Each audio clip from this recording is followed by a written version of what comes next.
DJ party হয়, concert হয়, বৈশাখী মেলা হয়, তাতে শব্দ দূষণ হয় না। কোরআনের আওয়াজে শব্দ দূষণ খুঁজে পাও যারা, মুনাফিক ছাড়া কিছু হতে পারো না তোমরা। তাকবীর, আল্লাহু আকবার, নারে রিসালাত, রাসূলুল্লাহ, বাংলাদেশের শত্রুরা হুঁশিয়ার সাবধান। মনে রেখো মুসলমান, 360 আউলিয়ার পদধন্য বাংলাদেশে দল যেটাই হোক, কি আওয়ামী লীগ, কি বিএনপি, কি জাতীয় পার্টি, প্রতিটি মুসলমান তার জীবন থেকে কোরআনকে বেশি ভালোবাসে, ইসলামকে ভালোবাসে। সেজন্য আমি বজ্রের সবটুকু আওয়াজকে কেড়ে উদাত্ত কণ্ঠে বলছি বাম রাম নাস্তিকদেরকে, আগামীর বাংলাদেশ কোরআনের বাংলাদেশ, আগামীর বাংলাদেশ ইসলামের বাংলাদেশ, আগামীর বাংলাদেশ আলেম ওলামার নেতৃত্বের বাংলাদেশ হবেই হবে ইনশাআল্লাহ, তাতে সন্দেহ না।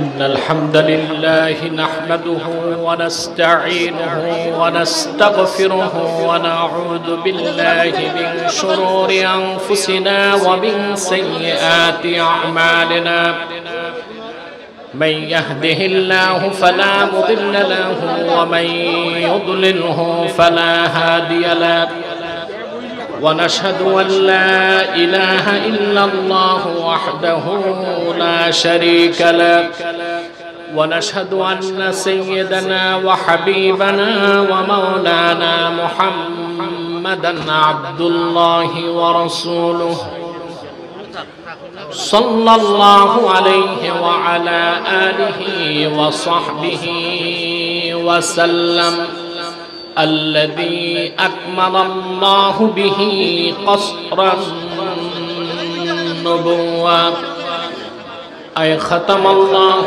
به النبوة وحكما لا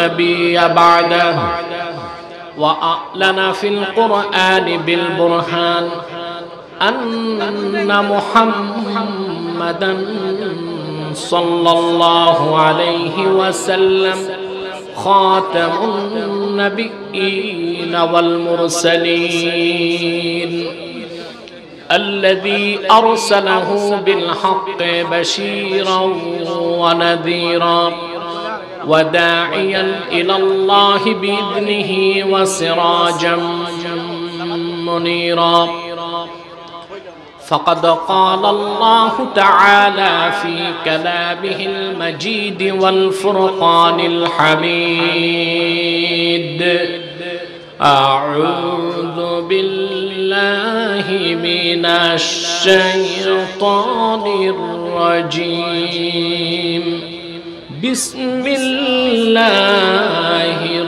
الرحمن الرحيم ألف لام ميم ذلك الكتاب لا ريب فيه هدى للمتقين صدق الله العظيم وصدق رسوله النبي الحبيب الكريم ونحن على ذلك من الشاهدين والشاكرين والحمد لله رب العالمين إن الله وملائكته يصلون على النبي يا أيها الذين آمنوا صلوا عليه وسلموا تسليما اللهم صل على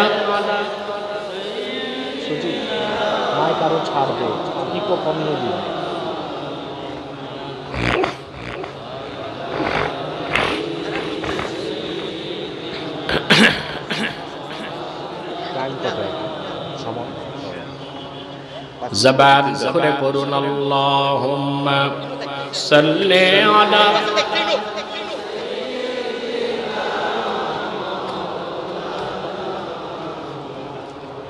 وعلى آله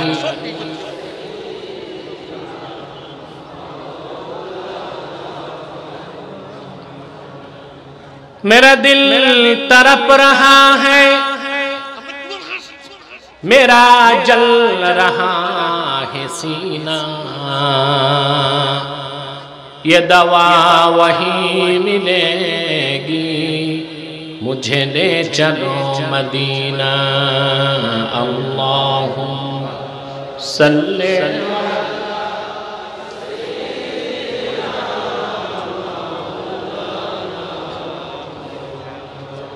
वअला आलि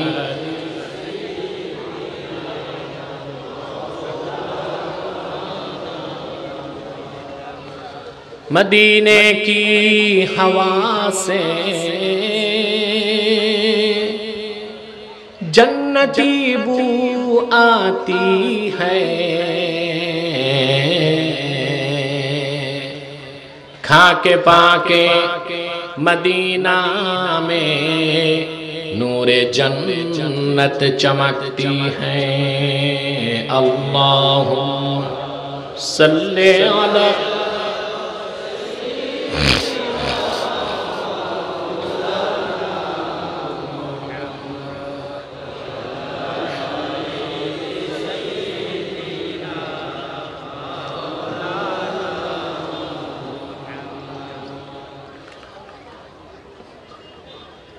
मुहम्मदुन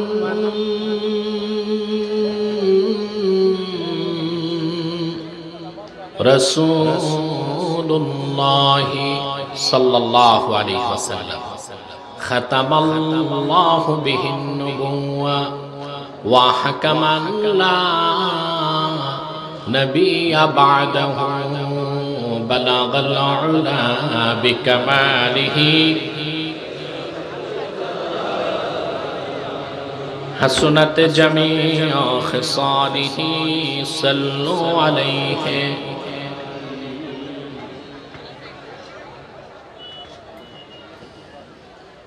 আনোরপুর ২০ ঘর ও বৃহত্তর এলাকাবাসীর উদ্যোগে আয়োজিত আজকের মাহফিলের সম্মানিত সভাপতি শাহ মোহাম্মদ মুসাহিদ আলী মুশাহিদ আলী বারাকাল্লাহু ফি উমরিহি ওয়া হাদাহুল্লাহু হিদায়াতাল ইসলাম। হাজারাত উলামায়ে কেরাম, তুলাবায়ে ইজাম,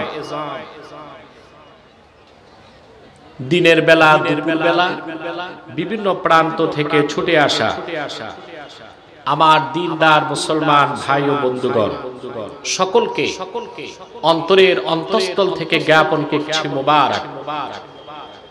সবটুকুন শুকরিয়া আল্লাহ সুবহানাহু ওয়া তাআলার জন্য, যিনি আজকের এই বরকতপূর্ণ মাহফিলে আমাদেরকে আসার বসার তৌফিক দয়া করে ভিক্ষা দান করেছেন।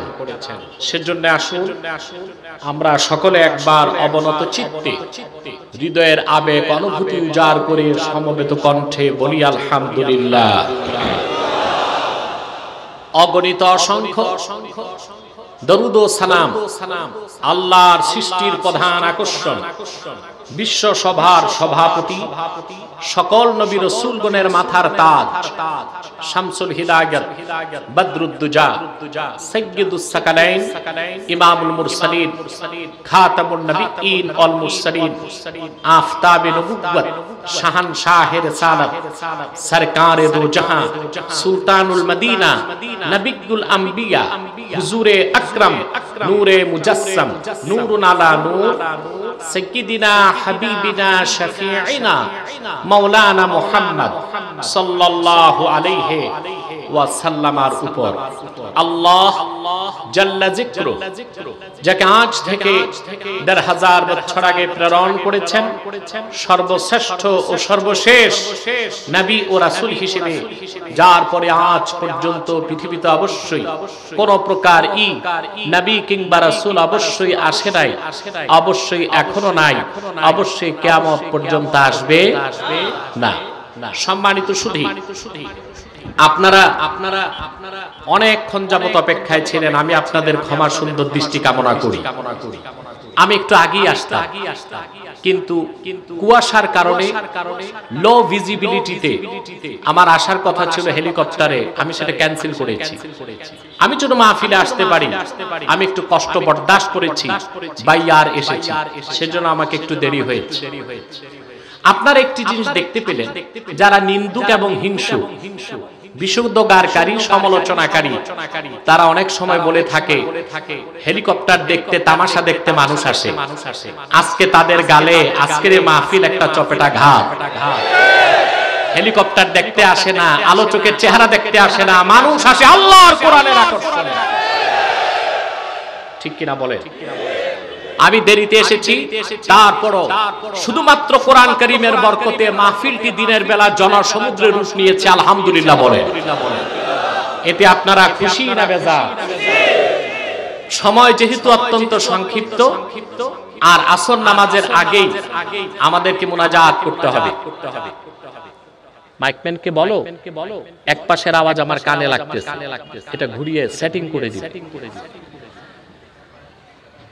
আজকে আমরা কোরআন কারীম সূরাতুল বাকারা থেকে কয়েকটি আয়াত তেলাওয়াত করেছি আমাদের ঈমান আকীদাকে দুরস্ত করার জন্য। ব্যক্তি জীবন, সমাজ জীবন, রাষ্ট্র জীবন, সংসার জীবন, জীবনের প্রতিটি দিককে আলোকিত এবং সমুজ্জ্বল করার জন্য এই কয়েকটি আয়াতকে কেন্দ্র করে নির্ভরযোগ্য মুফাসসিরগণের দৃষ্টিকোণ থেকে আমি কিছু কথা আপনাদের সামনে তুলে ধরার চেষ্টা করব। যদি আমার মালিক আল্লাহ সুবহানাহু ওয়া তাআলা আমাকেও আপনাদেরকে তৌফিক ভিক্ষা দান করেন, বলুন আল্লাহুম্মা আমিন। ভূমিকাতে ছোট্ট দুটো কথা। লক্ষ লক্ষ টাকা খরচ করে ওয়াজ মাহফিল করে লাভ কি? এটা একটা প্রশ্ন। কেন আমরা আসি? কেন আমরা বসে থাকি? প্রশ্নটা আমাদের নয়, সংশয়বাদীদের, নৈরাজ্যবাদীদের, দ্বীন ইসলামের বিশ্বাস যাদের নেই তাদের। কেন আসি?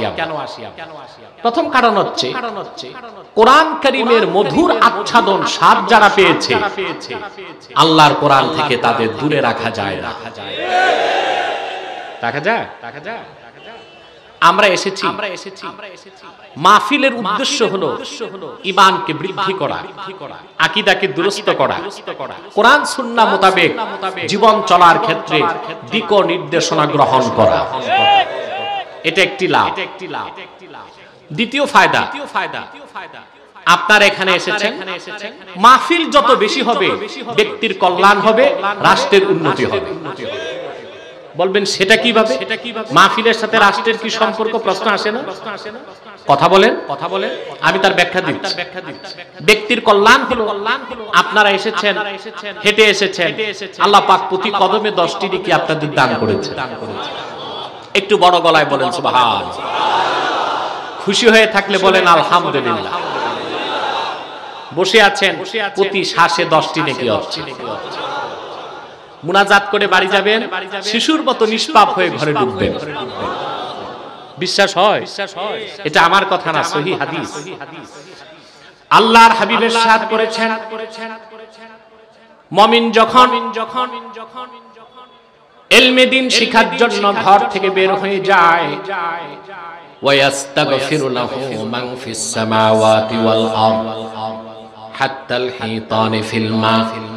আকাশে জমিনে আল্লাহর যত সৃষ্টি আছে, এমন কি নদী আর সমুদ্রের অগণিত মাছ আমার উম্মতের জন্য আল্লাহ রাব্বুল আলামিনের কাছে গুনাহ মাফের দোয়া করতে থাকে। স্টেজে ডিস্টার্ব হচ্ছে, সাউন্ড গুলো বন্ধ করতে হবে, ওয়্যারলেসের সাউন্ডটা কমাতে হবে। কথা শুনতে পাচ্ছেন? আমাদের জন্য দোয়া চলতেছে, আলহামদুলিল্লাহ। আকাশে, জমিনে, নদী আর সমুদ্রে আল্লাহর সৃষ্টিগুলো বলছে আল্লাহর কাছে, আল্লাহ তোমারই বান্দা যারা কোরআনকে ভালোবেসেছে তাদের গুনাহ মাফ করে দাও। তোমরা আজকে মারতেছো না, এতগুলো মানুষ আওয়াজ নাই, একটু বড় গলায় বলো সুবহান।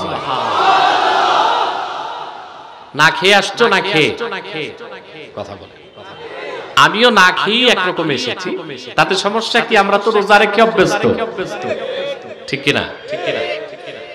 প্রিয় ভাই বন্ধুগণ, আকাশে জমিনে সব জায়গায় দোয়া হচ্ছে আমাদের জন্য, আল্লাহ যেন আমাদের মাফ করে দেন। আমাদের গুনাহ কি আল্লাহ মাফ করবেন না? জোরে বলেন, করবেন না? এতে আমরা খুশি না বেজা? এটা আমাদের ব্যক্তি কল্যাণ, আমাদের ঈমান বাড়বে, চরিত্র ঠিক হবে, উন্নত চরিত্রের অধিকারী হব, গুনাহ থেকে বাঁচবো, ঈমান বৃদ্ধি পাবে, জীবনটা হবে একটি উজ্জ্বল জীবন। এবং এখন মাহফিল বেশি হলে রাষ্ট্রের কি কল্যাণ তা তো বুঝাতে হবে। তা বুঝাতে বই পড়ার দরকার নাই, আর দূরে দেখার দরকার নাই, খুব কাছ থেকে বাস্তব একটি উদাহরণ দিচ্ছি। করোনা পরিস্থিতিতে গোটা দুনিয়া বিপর্যস্ত, তুলনামূলক বাংলাদেশ খুব ভালো আছে। আলহামদুলিল্লাহ, ভালো আছে না? আপনারা শুনেছেন ওয়ার্ল্ড হেলথ অর্গানাইজেশন বলেছিল মার্চে করোনা বাংলাদেশে ঢোকার পরে যে মে থেকে জুন মাসের মধ্যে বাংলাদেশে 6 থেকে 7 লক্ষ মানুষ মারা যাবে। একটি বছর পেরিয়ে গেল, 8,000 মানুষও বাংলাদেশে মরে নাই। সরকার, প্রশাসন, বুদ্ধিজীবী, জনগণ চিন্তা করেছেন কেন কেন বাংলাদেশ বেঁচে গেল? শুধু কি তাই?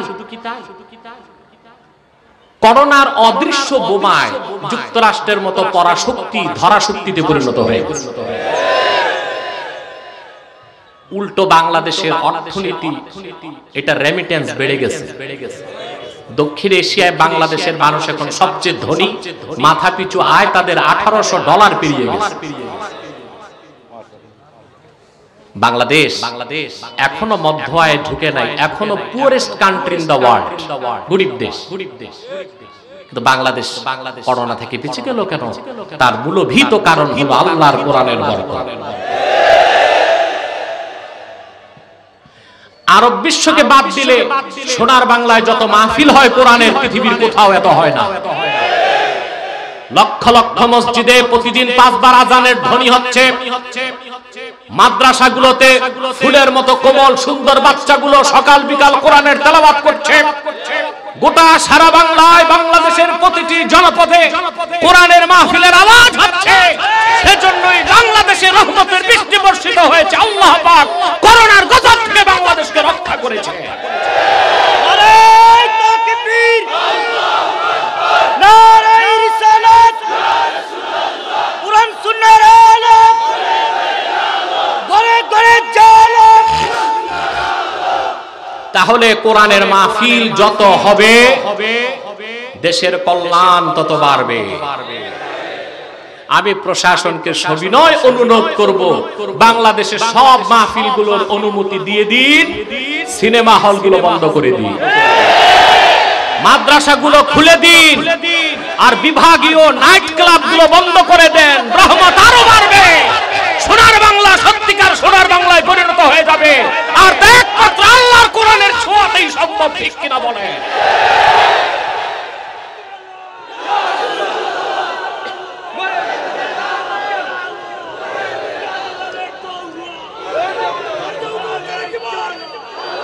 আমার ভাইরা, তাহলে কোরআনের মাহফিল বাংলাদেশে যত হবে ব্যক্তির কল্যাণ, রাষ্ট্রের কল্যাণ, ঠিক কিনা? আমি বিভাগীয় কমিশনার, পুলিশ সুপার, জেলা প্রশাসক, আমাদের মুশাহেদ সাহেব সহ বিশ্বনাথ থানা কর্তৃপক্ষকে ধন্যবাদ জ্ঞাপন করছি। তাদের জন্য হৃদয় থেকে দোয়া করছি, যারা আল্লাহর কোরআনের মাহফিলের এই প্ল্যাটফর্ম সাজাবার সুযোগ করে দিয়েছে। বলেন আল্লাহুম্মা আমিন। আমরা দোয়া করব। কোরআনের পক্ষে যার অবস্থান, তার দল কি আমরা তা দেখব না, সে মুসলমান, তার জন্য আমরা দোয়া করব ইহকালের এবং পরকালে, ঠিক কিনা? এই দোয়া আমরা হৃদয় থেকে করব। প্রিয় ভাই বন্ধুগণ, আর দেরি নয়, সরাসরি মূল আলোচনায় প্রবেশ করছি। আমার সঙ্গে আপনারা তিলাওয়াত করুন, যেন প্রতিটি অক্ষরের নূর আল্লাহ পাক আমাদের হৃদয়ে উদ্ভাসিত করে দেয়। বলেন আল্লাহুম্মা আমিন। পড়ুন আউযু বিল্লাহি মিনাশ শাইতানির রাজীম। বিসমিল্লাহির রাহমানির রাহিম। আলিফ লাম যালিকাল কিতাবু লা রাইবা ফীহি হুদাল লিল মুত্তাকিন। সাদাকাল্লাহুল আযীম। পড়ুন সাদাকাল্লাহুল আযীম। ওয়া সাদাকা রাসূলুহুন নাবিয়্যুল হাবিবুল কারীম ওয়া নাহনু আলা যালিকা মিনাশ শাহিদিন ওয়াশ শাকিরিন ওয়াল হামদু লিল্লাহি রাব্বিল আলামিন। সূরাতুল বাকারার শুরুতেই আল্লাহ পাক কয়েকটি অক্ষর নাজিল করলেন, আলিফ লাম মিম, তিনটি অক্ষর। তাফসীরের ভাষায় বলা হয় হুরুফুল মুকাত্তাআত। এই অক্ষরগুলোর অর্থ কি, ব্যাখ্যা কি আমাদের জানা সম্ভব না। চরম রহস্যময় অক্ষরমালা। সুবহানাল্লাহ। সব মুফাসসির হুরুফে মুকাত্তাতের ব্যাখ্যায় ব্যাপক আলোচনার পর চূড়ান্ত মত ব্যক্ত করেছেন, আল্লাহু আ'লামু বিমুরাদিহি বিযালিক। এগুলো সঠিক অর্থ ব্যাখ্যা আল্লাহ তাআলাই ভালো জানেন। তবে আমার একটি মত আছে, আল্লাহ তো অবশ্যই জানেন, আল্লাহ রাসূলও জানতেন, ঠিক কি না? যদি বলা হয় না রাসূলুল্লাহ জানতেন না, তাহলে তো বলতে হবে অক্ষরগুলো অনর্থক নাজিল হয়েছে। কোরআনে অনর্থক একটি অক্ষরও কি নাজিল হয়েছে? কারণ কোরআনের শুরু থেকে শেষ প্রতিটি বাক্যের, প্রতিটি শব্দের, প্রতিটি অক্ষরের ব্যাখ্যা আল্লাহ পাক তার রাসূলকে করে দিয়েছে। ইকো চলবে না, মাইকম্যানকে বলো ইকোটা বন্ধ হবে, ইকোটা বন্ধ করে দাও।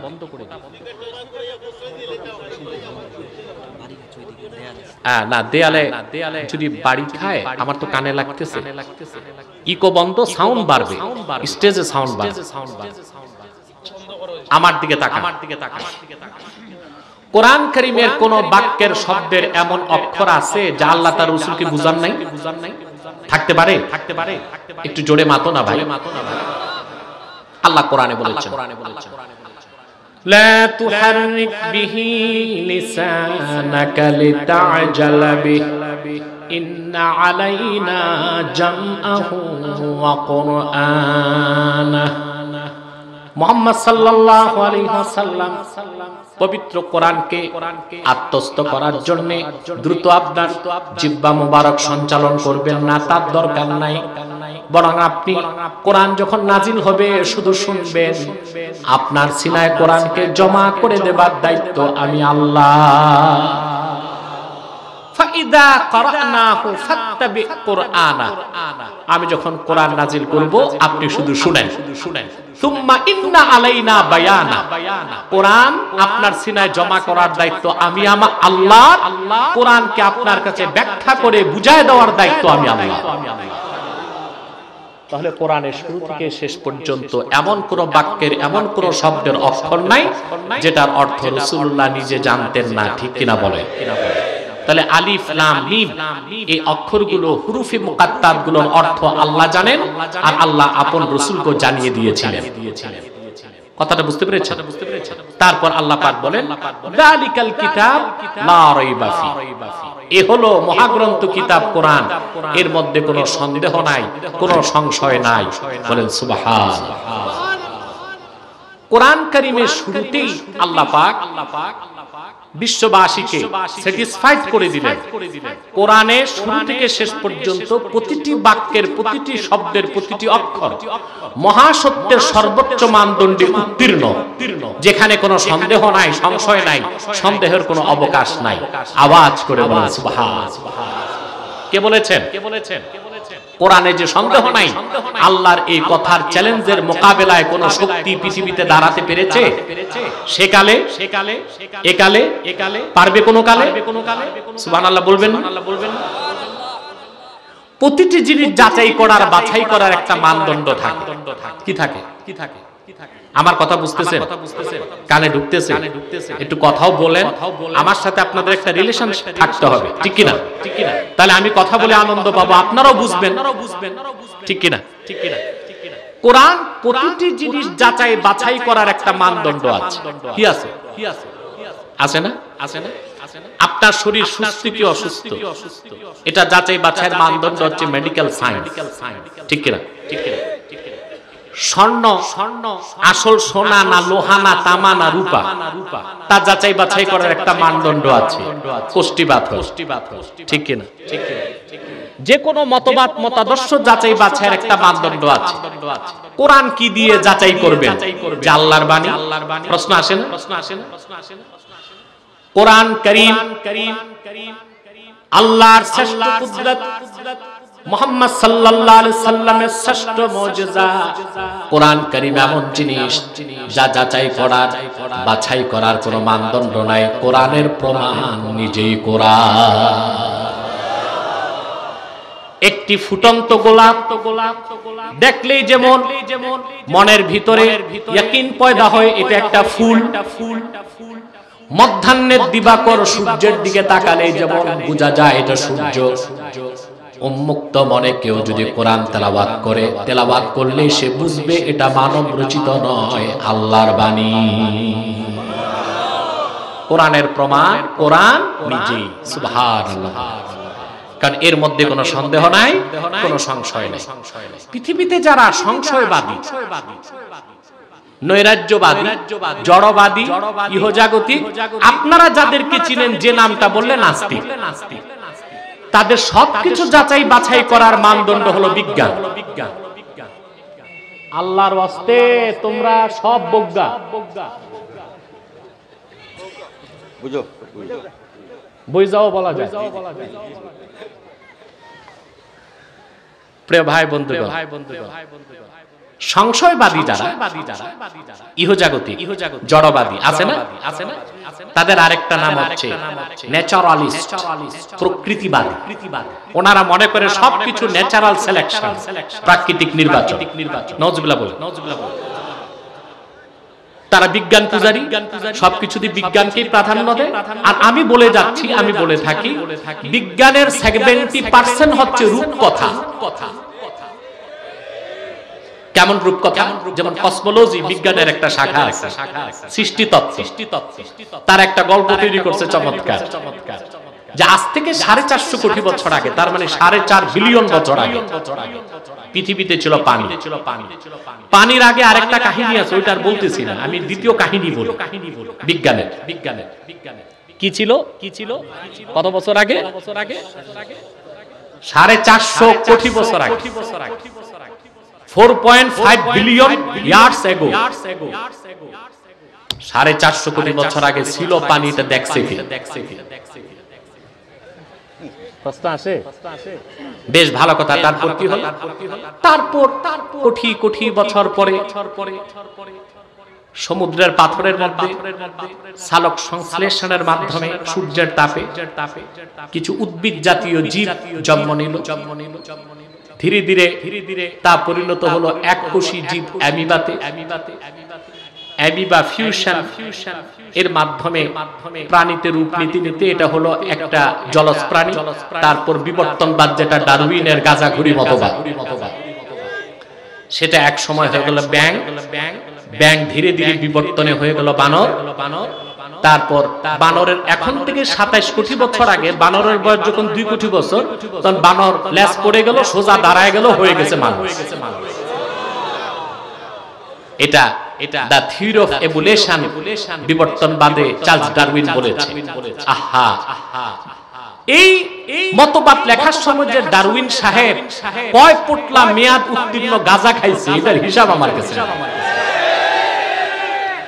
এটা মেয়াদের গাঁজা খাইলেও মানুষ এত পাগল হয় না। ওই শুনতেন না বাল্যকালে নানি দাদিরা ঠাকুরমার ঝুলি গল্প শুনাইতো না, রূপকথা। কি? এক দেশে ছিল এক রানী, রানীর ছিল এক ঘোড়া, ঘোড়ার ছিল 8 পা, 6টা লেজ, 3টা মাথা, 4টা পাখা। এই শুনতে শুনতে নাতি কখন ঘুমিয়ে যেত, যাকে আমরা বলি আষাঢ়ে গল্প। বিজ্ঞানের 70% রূপকথা, কাল্পনিক আষাঢ়ে গল্প। 20% হচ্ছে থিসিস বা অ্যান্টিথিসিস, ধারণা। 10% হচ্ছে প্রমাণিত। সেই 10% সত্য বিজ্ঞান দিয়ে 100% মহাসত্য কোরআনকে জাস্টিফাই করা যাবে না। কোরআন দিয়ে বিজ্ঞানকে জাস্টিফাই করতে হবে, ঠিক কিনা বলেন? মহাসত্য মহাসত্যের সর্বোচ্চ মানদণ্ডে উত্তীর্ণ একমাত্র মহাসত্যের মাপকাঠি, মহাসত্যের সর্বোচ্চ মানদণ্ডে উত্তীর্ণ আল্লাহর 30 পারা কোরআন। সুবহানাল্লাহি বিহামদিহি সুবহানাল্লাহিল আযীম। আমি আগেই বলেছি একটা ফুল দেখলে যেমন বোঝা যায় এটা কি, জোরে মাতো না ভাই, সূর্য দেখলে বোঝা যায়, এই কোরআন খুললেই কোরআন বলে দেয় আমি আল্লাহর বাণী। আসেন এটার প্রমাণ নেন। আল্লাহর হাবিবের শ্রেষ্ঠ মুজিজা কোরআনুল কারীম যখন নাজিল হয়ে গেল, আমার নূর নবী মুহাম্মদ সাল্লাল্লাহু আলাইহি ওয়াসাল্লাম কোরআন যখন তিলাওয়াত করতে লাগলেন, কাফের মুশরিক, মক্কার কাফের মুশরিক যারা রাসূলুল্লাহর নূরময় জবান থেকে কোরআনের মধুর বাণী শুনতে লাগলো, তাদের প্রত্যেকের হৃদয় বিগলিত হতে লাগলো, কোরআনের প্রতি তারা দুর্বল হতে লাগলেন। আসাহুস সিয়ার, সিরাতের কিতাবে হযরত আব্দুর রব দানাপুরি রাহমাতুল্লাহ লিখেছেন, মক্কার কুরাইশ নেতা Abu Jahl, Utba, Shaiba, Mughira, Abul Bukhtari, Abu Sufyan, আপনারা অবাক হবেন, কুরাইশদের নেতৃত্ব দিত 7 জন নেতা, 7 জন বুদ্ধিজীবী, 7 জন থিংক ট্যাঙ্ক বা পলিসি মেকার। কয়জন? থিংক ট্যাঙ্ক ছিল তাদের কয়জন? 7 জন পলিসি মেকার, বুদ্ধিজীবী বলতে পারেন, আমাদের দেশও আছে। তবে তাদের দৌড় কতটুকু আপনারা দেখছেন, সেদিকে আর গেলাম না। তো কুরাইশদের বুদ্ধিজীবী ছিল 7 জন। কয়জন? নেতৃত্বে চিফ অফ কমান্ড ছিল আবু জাহেল, সেকেন্ড ইন কমান্ড ছিল Abu Safwan, Abul Hakam, third in command ছিল আবু সুফিয়ান। এভাবে 7 নেতা কুরাইশদের পরিচালনা করছে। দুনিয়ার শ্রেষ্ঠ জাতি কুরাইশদের নেতৃত্বে ছিল, তাদের ভাষায়, মুশরিকদের ভাষায় 7 স্টার। কয় নেতা? 7 নেতা। নেতাও যেন তেন নেতা নয়। ইতিহাস বলে জাহিলি যুগে হায়ার এডুকেটেড, উচ্চ শিক্ষিত 17 জনের একজন ছিল আবু জাহেল। বিদ্যা, জ্ঞান, প্রজ্ঞা যথেষ্ট ছিল তার। আব্দুর রব দানাপুরি লেখেন, সারাদিন সে মক্কায় ঘুরে ঘুরে রাসূলুল্লাহর বিরোধিতা করত, কোরআনের বিরোধিতা করত। অপরদিকে সারা রাত সে কাবা চত্বরে দাঁড়িয়ে থাকতো রাসূলুল্লাহর জবান থেকে কোরআন শুনে তার কলিজা ঠান্ডা করার জন্য। এমন এক মহাবিশ্বের বিস্ময় 30 পারা কোরআন। শুরুতেই আল্লাহ বলে দিলেন, যালিকাল কিতাব লা রাইবা ফি, এটা এমন এক নিদর্শন, এমন এক কিতাব যার মধ্যে কোনো সন্দেহ নাই, সংশয় নাই, সন্দেহের কোনো অবকাশ নাই। বলেন সুবহানাল্লাহ। রাসূল করিম সাল্লাল্লাহু আলাইহি ওয়াসাল্লামের এক সাহাবী মক্কাতে হাঁটতেছেন আর কোরআন তেলাওয়াত করতেছেন। এটা আসহাবে কেরামের অভ্যাস ছিল, তারা হাঁটতে, চলতে, ফিরতে কোরআন তেলাওয়াত করতেন। আর আমাদের যুবকদের অভ্যাস হাঁটতে, চলতে, ফিরতে গান গায়। ঠিক কিনা? কেউ সারেগামা, কেউ হিন্দি, আর কেউ পাশ্চাত্যের গান গায়। ঠিক কিনা? আমাদের দেশে স্বাধীন বাংলাদেশে কখনোই বিজাতিদের পক্ষে সামরিক আগ্রাসন চালানো সম্ভব হবে না। তারা এখন যে আগ্রাসন চালাচ্ছে বিজাতিরা বাংলাদেশে, বাংলাদেশের রিজিম চেঞ্জ করার জন্য, সেটা হলো কালচারাল অ্যাটাক, সাংস্কৃতিক আগ্রাসন। কি আগ্রাসন? বাংলাদেশে তারা চালু করেছে ভ্যালেন্টাইন্স ডে, বিশ্ব ভালোবাসা দিবস নামের বিশ্ব বেহায়া দিবস। তারপর চালু করেছে কি 31st নাইট। ঠিক কিনা? এ কি আমাদের মুসলমানের সংস্কৃতি না পাশ্চাত্যের সংস্কৃতি? আগে আপনারা বৈশাখ মাসে পালন করতেন, মেলা করতেন। ঠিক কিনা? বাড়িতে ভালো রান্না বান্না করতেন, হালকাতা খুলতেন, মিলাদ মাহফিল করে দোকান চালু করতেন। এটা তো ভালো কাজ, এভাবে বৈশাখ পালনের সমস্যা নাই। কিন্তু এখন কিছু উদ্ভট মস্তিষ্কের উর্বর চিন্তা থেকে কিছু যুবক আবিষ্কার করেছে মঙ্গল শোভাযাত্রা। বানর, হনুমান, হুতুম পেঁচা, হাতে হিন্দুদের মতো শাক, মাথায় তিলক, বাসন্তী কালারের শাড়ি পরে সব উলুধ্বনি দিয়া বের হয়। এটা মুসলমানের সংস্কৃতি নয়, এটা হিন্দুদের হিন্দুয়ানি সংস্কৃতি। মুসলমান তা বরদাস্ত করতে পারে না। আমাদের সাংস্কৃতিক আগ্রাসনকে ঠেকাতে হবে আল্লাহর কোরআন দিয়ে, ঠিক কিনা বলেন? আমরা প্রথম পরিচয় মুসলমান, দ্বিতীয় পরিচয় আমরা বাংলাদেশী, ঠিক কিনা বলেন? আমাদের সংস্কৃতি উৎসারিত হবে ইসলামের ইতিহাস ঐতিহ্য থেকে। এর বাইরের কোন সংস্কৃতিকে মুসলমান অ্যাকসেপ্ট করতে পারে না, মেনে নিতে পারে না। অতএব যুবকরা চলতে ফিরতে গান গাইবেন না, পারলে একটু কোরআন তেলাওয়াত করবেন, দরুদ সালাম করবেন। কি পড়বেন? দরুদ সালাম আর কোরআন তেলাওয়াত। রাসূলুল্লাহর উপর একবার দরুদ পড়বেন, 10টা গুনাহ maaf হয়ে যাবে, 10টা রহমত পাবেন, 10টা স্তর আপনার বেড়ে যাবে। হাঁটতে চলতে ফিরতে দরুদ পড়বেন, ঠিক কি না? আরবে এক লোক দুধ বিক্রি করতেছে, দুধ। লোকটা দুধ বিক্রি করতেছে আর ডাকতেছে মানুষকে দুধ খাওয়ার জন্য। কিভাবে শুনলে অবাক হবেন। আমাদের দেশে যে মাছ বিক্রি করে সে কি বলে ডাকে? মাছ মাছ মাছ, ঠিক কিনা? আলুওয়ালা আলু বলে ডাকে। হ্যাঁ, তারপরে কিছুদিন পর দেখবেন পাতিতে মোবাইল বিক্রি হবে। Mobile mobile mobile, iPhone, Android, Samsung চলবে এগুলো, ঠিক কিনা? যে যেটা বিক্রি করে সেটাই বলে ডাকে। আরবের সেই লোক পরহেজগার, সুবহানাল্লাহ। আমাদের অনুসরণ করতে হবে আরববাসীদের।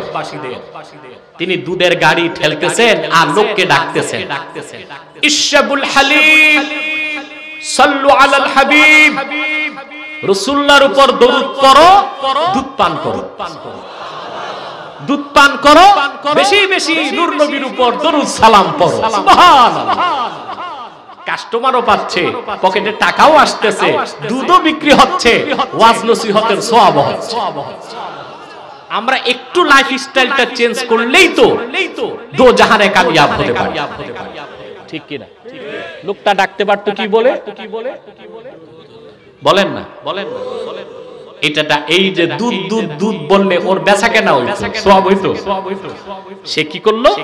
সে বলতে লাগলো, ইশরাবুল হালিব, সাল্লু আলাল হাবিব। দুধ পান করো, রাসূলুল্লাহর উপর দরুদ সালাম পড়ো।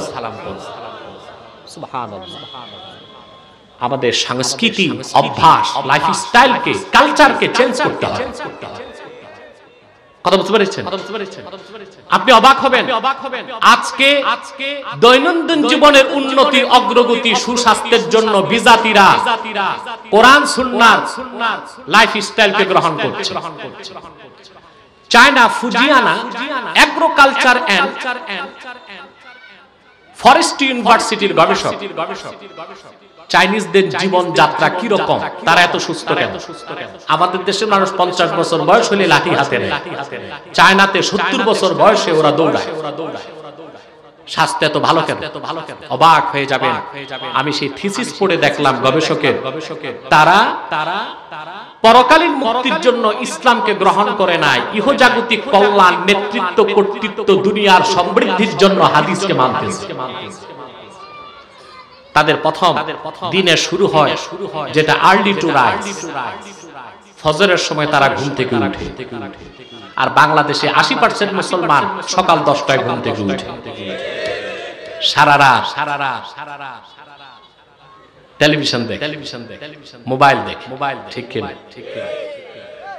আর ওরা বেদিন ঘুম থেকে উঠে কখন? সূর্য ওঠার আগে। অবাক হবেন, চায়নাতে স্কুলগুলো চালু হয়ে যায় সকাল 7টায়, আর বিশ্ববিদ্যালয়গুলো চালু হয় সকাল 8টায়। সে দেশে যত বড় সরকারি কর্মকর্তা সকাল 8টায় তার অফিসে থাকতে হবে। আমাদের দেশের অফিসাররা সকাল 10টায় ঘুম থেকে উঠে সকাল 11টায় প্রাতরাশ করে রেডি হয়ে অফিস যেতে যেতে দিনের অর্ধেক গেছে। আর সকাল 8টায় তাদের অফিস, আদালত, ভার্সিটি চালু হয়ে যায়। দুপুর 12:30টায় সব বন্ধ, স্কুল, কলেজ, অফিস, আদালত, দপ্তর বন্ধ। 12:30 থেকে 12টা থেকে 12:30 তারা ভাত খায়, আর 12:30 থেকে 2টা পর্যন্ত সব অফিস আদালত স্কুল কলেজে পর্দা টাঙ্গিয়ে 1.5 ঘন্টা ঘুমায়। এই যে দুপুরে খাওয়ার পর ঘুমানো, এইটাকে বলা হয় কাইলুলা। সুবহানাল্লাহ। রাসূলুল্লাহ সাল্লাল্লাহু আলাইহি ওয়াসাল্লাম বলেছেন, আমার যে উম্মত কাইলুলা করলো না সে শয়তান। এই হুকুমটা আমরা মানতে পারি না, কিন্তু তারা মানতেছে। 1.5 ঘন্টা তারা ঘুমাবে, তারপরে 2টা বাজে উঠে তারা তাদের কাজ শুরু করবে, বিকাল 5টায় সব কাজ শেষ। বাড়িতে যে 6টা থেকে রাত 7:30টার মধ্যে তারা রাতের খাবার খেয়ে ফেলে। হাদিসে এসেছে সুন্নাত হলো এশার নামাজের আগেই খানা খেয়ে ফেলা। এশার নামাজের পর কথাও বলা ঠিক না, কাজও ঠিক না, ঘুমায় যেতে হবে। আজ শুধু জীবন যাত্রার ক্ষেত্রে সুবহানাল্লাহ হাদিসের সংস্কৃতিকে গ্রহণ করে চাইনিজরা দুনিয়ার কর্তৃত্ব নেতৃত্বে প্রথম সারিতে চলে গেছে। আর আমরা না পরকালের মুক্তির জন্য কোরআন হাদিস মানতেছি, না ইহকালের জন্য। ঠিক কিনা? অতএব আমাদেরকে ইসলাম নিঃসারিত সংস্কৃতি গ্রহণ করতে হবে। সাহাবী হাঁটতেছেন, কোরআন তেলাওয়াত করতেছেন, 2টা আয়াত মনে পড়ছে? কথা বলেন। রাসূলুল্লাহর সাহাবী কোরআন তেলাওয়াত করছেন আর হাঁটতেছেন। ফাসদা বিমা তুমার ওয়া আরিদ আনিল মুশরিকিন। কোরআন কারীমের 2টো আয়াতের আওয়াজ কোন এক অবিশ্বাসী কাফেরের কানে চলে গেল। কোরআনের 2 আয়াতের মধুর তেলাওয়াত আর আকর্ষণ কাফের লোকটার হৃদয়কে টেনে ধরলো। সাহাবী হাঁটতেছেন, পিছনে কাফেরটাও হাঁটতেছে, শুধুমাত্র কোরআনের 2 আয়াত শোনার জন্য। সুবহানাল্লাহ বলুন। কুরাইশ যারা কাফের ছিল কাফের, মনে কষ্ট নেবেন না, তারা ছিল আরববাসী, আমাদের চেয়ে বেশি তারা কোরআন বুঝতো। ঠিক কিনা? আবু জেহেল কোরআন বুঝে নাই? অনেক বুঝেছে। আমরা যা বুঝেছি তার থেকে কোন অংশে কম, কিন্তু কপাল পোড়া, হেদায়েত পায় না। সাহাবী তেলাওয়াত করতে করতে কাবার চত্বরে চলে আসলেন, পিছনে কাফেরটাও আসে। কিতাবুশ শিফা বিতারিফি হুকুকিল মুস্তাফা কিতাবে কাজী আয়াজ লেখেন, সেই কাফের লোকটি কাবার চত্বরে এসে সাজদায় চলে গেল। লোকেরা জিজ্ঞেস করলো, লিমা সাজাদতা ইয়া ফুলান, ও আল্লাহর বান্দা তুমি কেন সাজদা করলা? সে জবাব দিয়েছে, ওয়াল্লাহি লাকাদ সাজাদতু লিফাসাহাতিহি, কাবার মালিক আল্লাহর কসম, কোরআনের তেলাওয়াত তার ছান্দসিকতা, শব্দের প্রাঞ্জলতা, কোরআন কারীমের মহত্ব বড়ত্ব আমাকে মাথা সোজা করে রাখতে দেয় নাই। আল্লাহর কোরআনের সামনে সেই জন্য আমি সাজদায় পড়ে গিয়েছি। কোরআন কারীম, এর মধ্যে কোনো সন্দেহ নাই, কোনো সংশয় নাই। কোরআনের প্রমাণ নিজেই কোরআন। বলেন সুবহানাল্লাহ। একটু আওয়াজ করে বলেন সুবহানাল্লাহ। ইসলামের প্রাথমিক অবস্থায় মক্কাতে হজের সময় বাহির থেকে লোক আসত। জাহিলি যুগেও হজ চলতো। আপনারা আমার কথা শুনতেছেন? তো যখন আরবের বাহির থেকে লোক আসতো, আল্লাহ রাসূল তাদেরকে দ্বীনের দাওয়াত দিতেন, যেন ইসলামের দাওয়াতটা আরবের বাইরেও ছড়িয়ে যায়।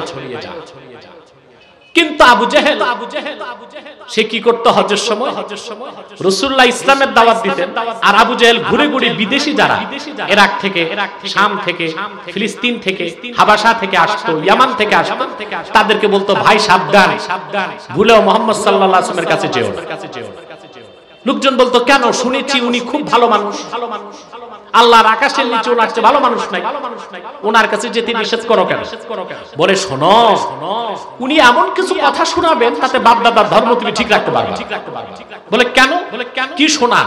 বলে, যা শোনান তা আমাদেরও শুনতে ভালো লাগে। কোথায় পান? বলে, ওনার কাছে জিন আসে। রোম দেশের এক হাকিম, হাকিম বুঝেন?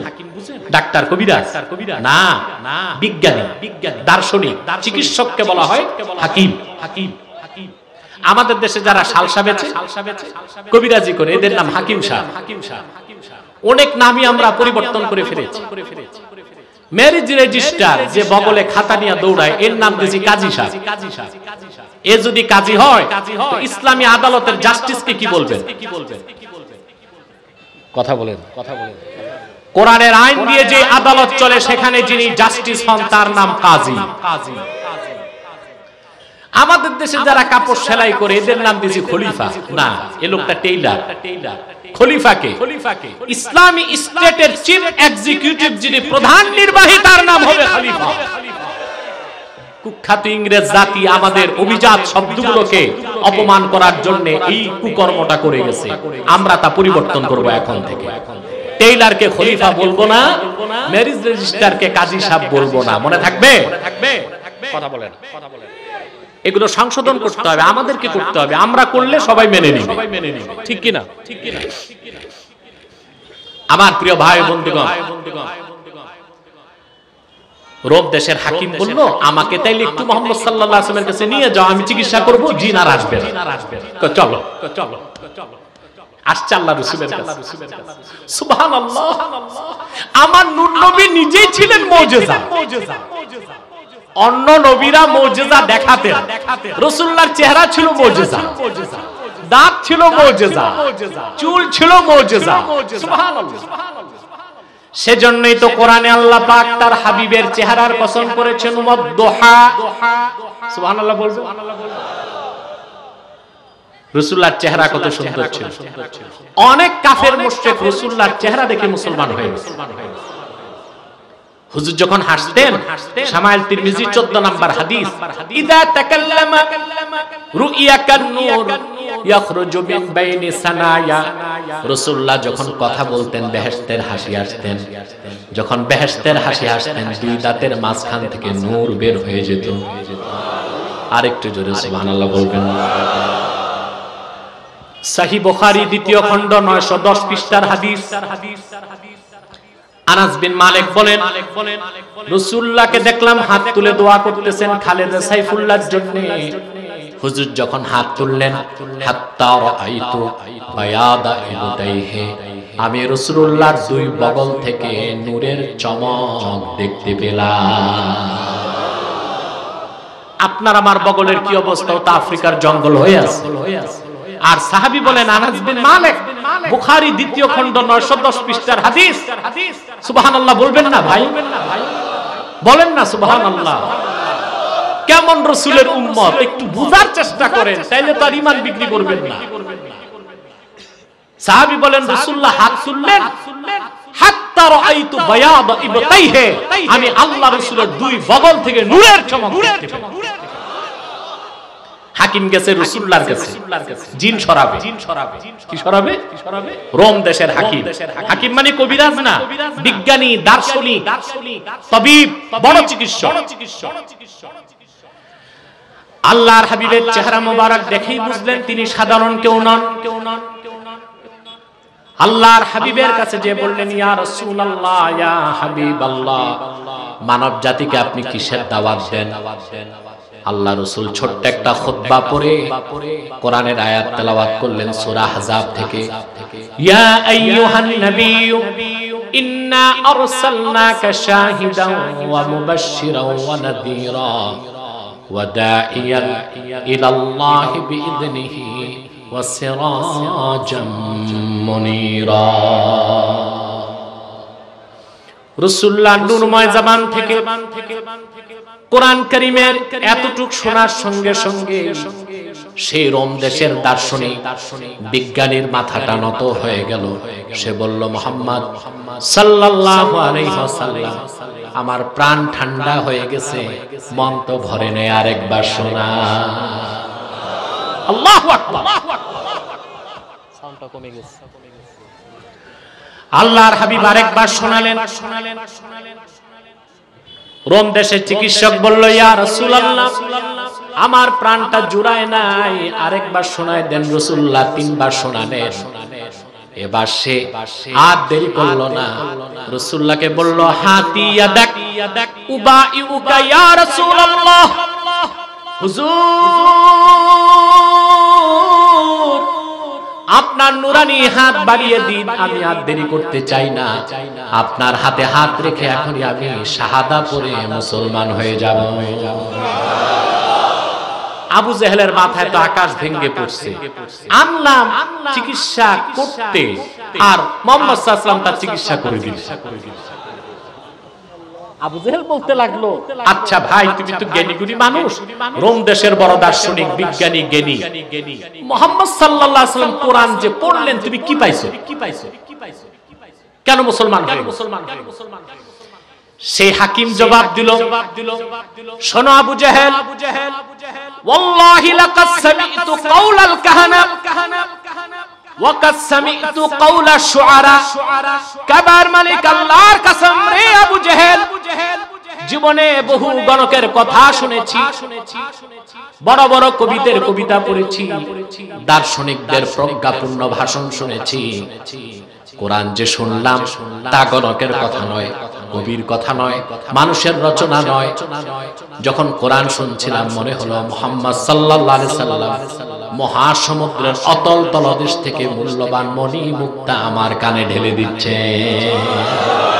বেশক মুহাম্মদ সাল্লাল্লাহু আলাইহি ওয়াসাল্লাম যা বলেছেন এটা আল্লাহর কালাম, আল্লাহর বাণী, তাতে কোনো সন্দেহ নাই। বলেন সুবহানাল্লাহ, লা রাইবা ফি। এই কিতাবের শুরু থেকে শেষ পর্যন্ত কোন একটি বাক্যের, একটি শব্দের, একটি অক্ষরে কোনো সন্দেহ নাই। মহাসত্যের সর্বোচ্চ মানদণ্ডে উত্তীর্ণ 30 পারা কোরআন। ব্যক্তি জীবন, সমাজ জীবন, রাষ্ট্রীয় জীবন, শিক্ষা জীবন, সাংস্কৃতিক জীবন, ইহকালীন সমস্ত কল্যাণ, পরকালীন মুক্তির সব কিছু আল্লাহ পাক প্রেসক্রাইব করে দিয়েছেন 30 পারা কোরআন। সবকিছু আল্লাহ পাক বলে দিয়েছেন, নাজিল করে দিয়েছেন 1500 বছর আগে মুহাম্মদ সাল্লাল্লাহু আলাইহি ওয়াসাল্লামের উপর অবতীর্ণ 30 পারা কোরআনে। বলেন সুবহানাল্লাহ। এখন দেশ মক্কার ও মক্কার বাইরের লোক মুসলমান হতে লাগলো। আবু জেহেলের মাথা ঠিক নাই, সে শুধু গনে সব তো মুসলমান হয়ে যাচ্ছে। হামজা মুসলমান, আলী মুসলমান, সুবহানাল্লাহ। এক এক বেলাল মুসলমান হয়ে গেছে, আবু বকর মুসলমান হয়ে গেছে, ওমর মুসলমান হয়ে গেছে, উসমান মুসলমান হয়ে গেছে, কুরাইশ কলিজার টুকরা সব তো মুসলমান হয়ে যাচ্ছে। এবার আবু জেহেল ও তার আর বাকি 6 বুদ্ধিজীবী, পলিসি মেকার যারা 7 জন বসে পরামর্শ করলো যে না, এখন কাজ একটাই, কোরআন শুনতে দেওয়া যাবে না মানুষ, কারণ শুনলেই মুসলমান হয়ে যাবে। কোরআন শোনা থেকে কি করো, কথা বলেন, বিরত রাখো। সেই চক্রান্ত নতুন রূপে এখন আত্মপ্রকাশ করতে যাচ্ছে। বলেন না, সেন্সর করা হয়, এটা বলা যাবে, এটা বলা যাবে না। মাহফিল কমিটিকে উলঙ্গ করে দেওয়া হয়, শর্ত লিখতে লিখতে দিতে দিতে এই বেটারা মাথা নষ্ট হয়ে যায়। এটা করা যাবে, এটা করা যাবে না, এটা বলা যাবে, এটা বলা যাবে না। মাইক এতটা, সাউন্ড বক্স এতটা, ডিজে পার্টি হয়, কনসার্ট হয়, বৈশাখী মেলা হয়, তাতে শব্দ দূষণ হয় না। কোরআনের আওয়াজে শব্দ দূষণ খুঁজে পাও যারা, মুনাফিক ছাড়া কিছু হতে পারো না তোমরা। তাকবীর, আল্লাহু আকবার, নারে রিসালাত, রাসূলুল্লাহ, কোরআন হাদিসের শত্রুরা হুঁশিয়ার, সাবধান। মনে রেখো মুসলমান, 360 আউলিয়ার পদধন্য বাংলাদেশে দল যেটাই হোক, কি আওয়ামী লীগ, কি বিএনপি, কি জাতীয় পার্টি, প্রতিটি মুসলমান তার জীবন থেকে কোরআনকে বেশি ভালোবাসে, ইসলামকে ভালোবাসে। সেজন্য আমি বজ্রের সবটুকুন আওয়াজকে কেড়ে উদাত্ত কণ্ঠে বলছি বাম রাম নাস্তিকদেরকে, আগামীর বাংলাদেশ কোরআনের বাংলাদেশ, আগামীর বাংলাদেশ ইসলামের বাংলাদেশ, আগামীর বাংলাদেশ আলেম ওলামার নেতৃত্বের বাংলাদেশ হবেই ইনশাআল্লাহ, তাতে সন্দেহ না। নারে তাকবীর, নারে রিসালাত, কোরআন সুন্নাহর আলেম, ঘরে ঘরে জালো। আমার ভাইরা, আমার নূর নবী মুহাম্মদ সাল্লাল্লাহু আলাইহি ওয়াসাল্লামের ইসলামের দাওয়াতকে মক্কার কুরাইশরা যেমন বাধা দিয়ে রাখতে পারে নাই, রাসূলুল্লাহর গোলাম যারা রাসূলুল্লাহর রেখে যাওয়া দ্বীনের প্রচার করে তাদের জবান বন্ধ করা যাবে না। একটা সেন্সর দেওয়া যেতে পারে যে যা বলবেন কোরআন সুন্নাহ দিয়ে বলেন, মন গড়া বইলেন না, এটা মানা যাবে, ঠিক কিনা? কিন্তু বাক স্বাধীনতা সবার আছে, শুধু আলেমদের না, ঠিক কিনা? না, তা চলবে না। কোরআন সুন্নাহ যা আছে আমরা বলবো, তাতেই ব্যক্তির কল্যাণ, জাতির কল্যাণ, রাষ্ট্রের কল্যাণ, ঠিক কিনা বলেন? কিন্তু সত্যিকার উলামায়ে কেরাম যারা, তাদের এটা ইচ্ছা না কোন সরকারকে ক্ষমতা থেকে নামায়া কাউকে বসানো, এটা তাদের দায়িত্ব না, এটা তাদের কাজ না। তাদের কাজ হচ্ছে ক্ষমতায় কে তা দেখার দরকার নাই, কিন্তু কোরআনের রাজ কায়েম হয়ে যায়। কোরআন সুন্নাহ বিরোধী কিছু দেশে হতে পারবে না, এটাই তাদের একমাত্র সাধনা সংগ্রাম বাংলাদেশে, ঠিক কিনা বলেন? অতএব কোরআনের আওয়াজ যত বাড়বে, এত স্লোগান দিলে তো সময় পাবো না। কোরআনের আওয়াজ যত বাংলাদেশে বাড়বে, সমাজ রাষ্ট্রের তত পরিবর্তন হবে, ঠিক কিনা বলে? আমরা পৃথিবীতে আমরা এখন ঈর্ষণীয় ভূমিকায় চলে গেছি। আমাদের দেখে অন্যরা হিংসা করতেছে। বাংলাদেশের মানুষ শুধু উন্নত হচ্ছে, আমাদের লাইফ স্টাইল চেঞ্জ হয়েছে, ঠিক কিনা বলেন? আমরা ভালো খাই, ভালো পড়ি, ভালো থাকি, সবকিছুর মূলেই খুঁজে দেখবেন কোরআন কারীমের বরকত, ঠিক কিনা? আরব বিশ্বকে বাদ দিলে এত মসজিদ পৃথিবীর কোথাও নাই বাংলাদেশের যত মসজিদ, এত মাদ্রাসা পৃথিবীর কোথাও নাই বাংলাদেশের যত মাদ্রাসা, এত হক্কানি পীর আউলিয়া পৃথিবীর কোথাও নাই বাংলাদেশের যত পীর আউলিয়া, এত কোরআনের মাহফিল কোথাও হয় না বাংলাদেশের যত শীতকালে কোরআনের মাহফিল হয়, ঠিক কিনা বলে?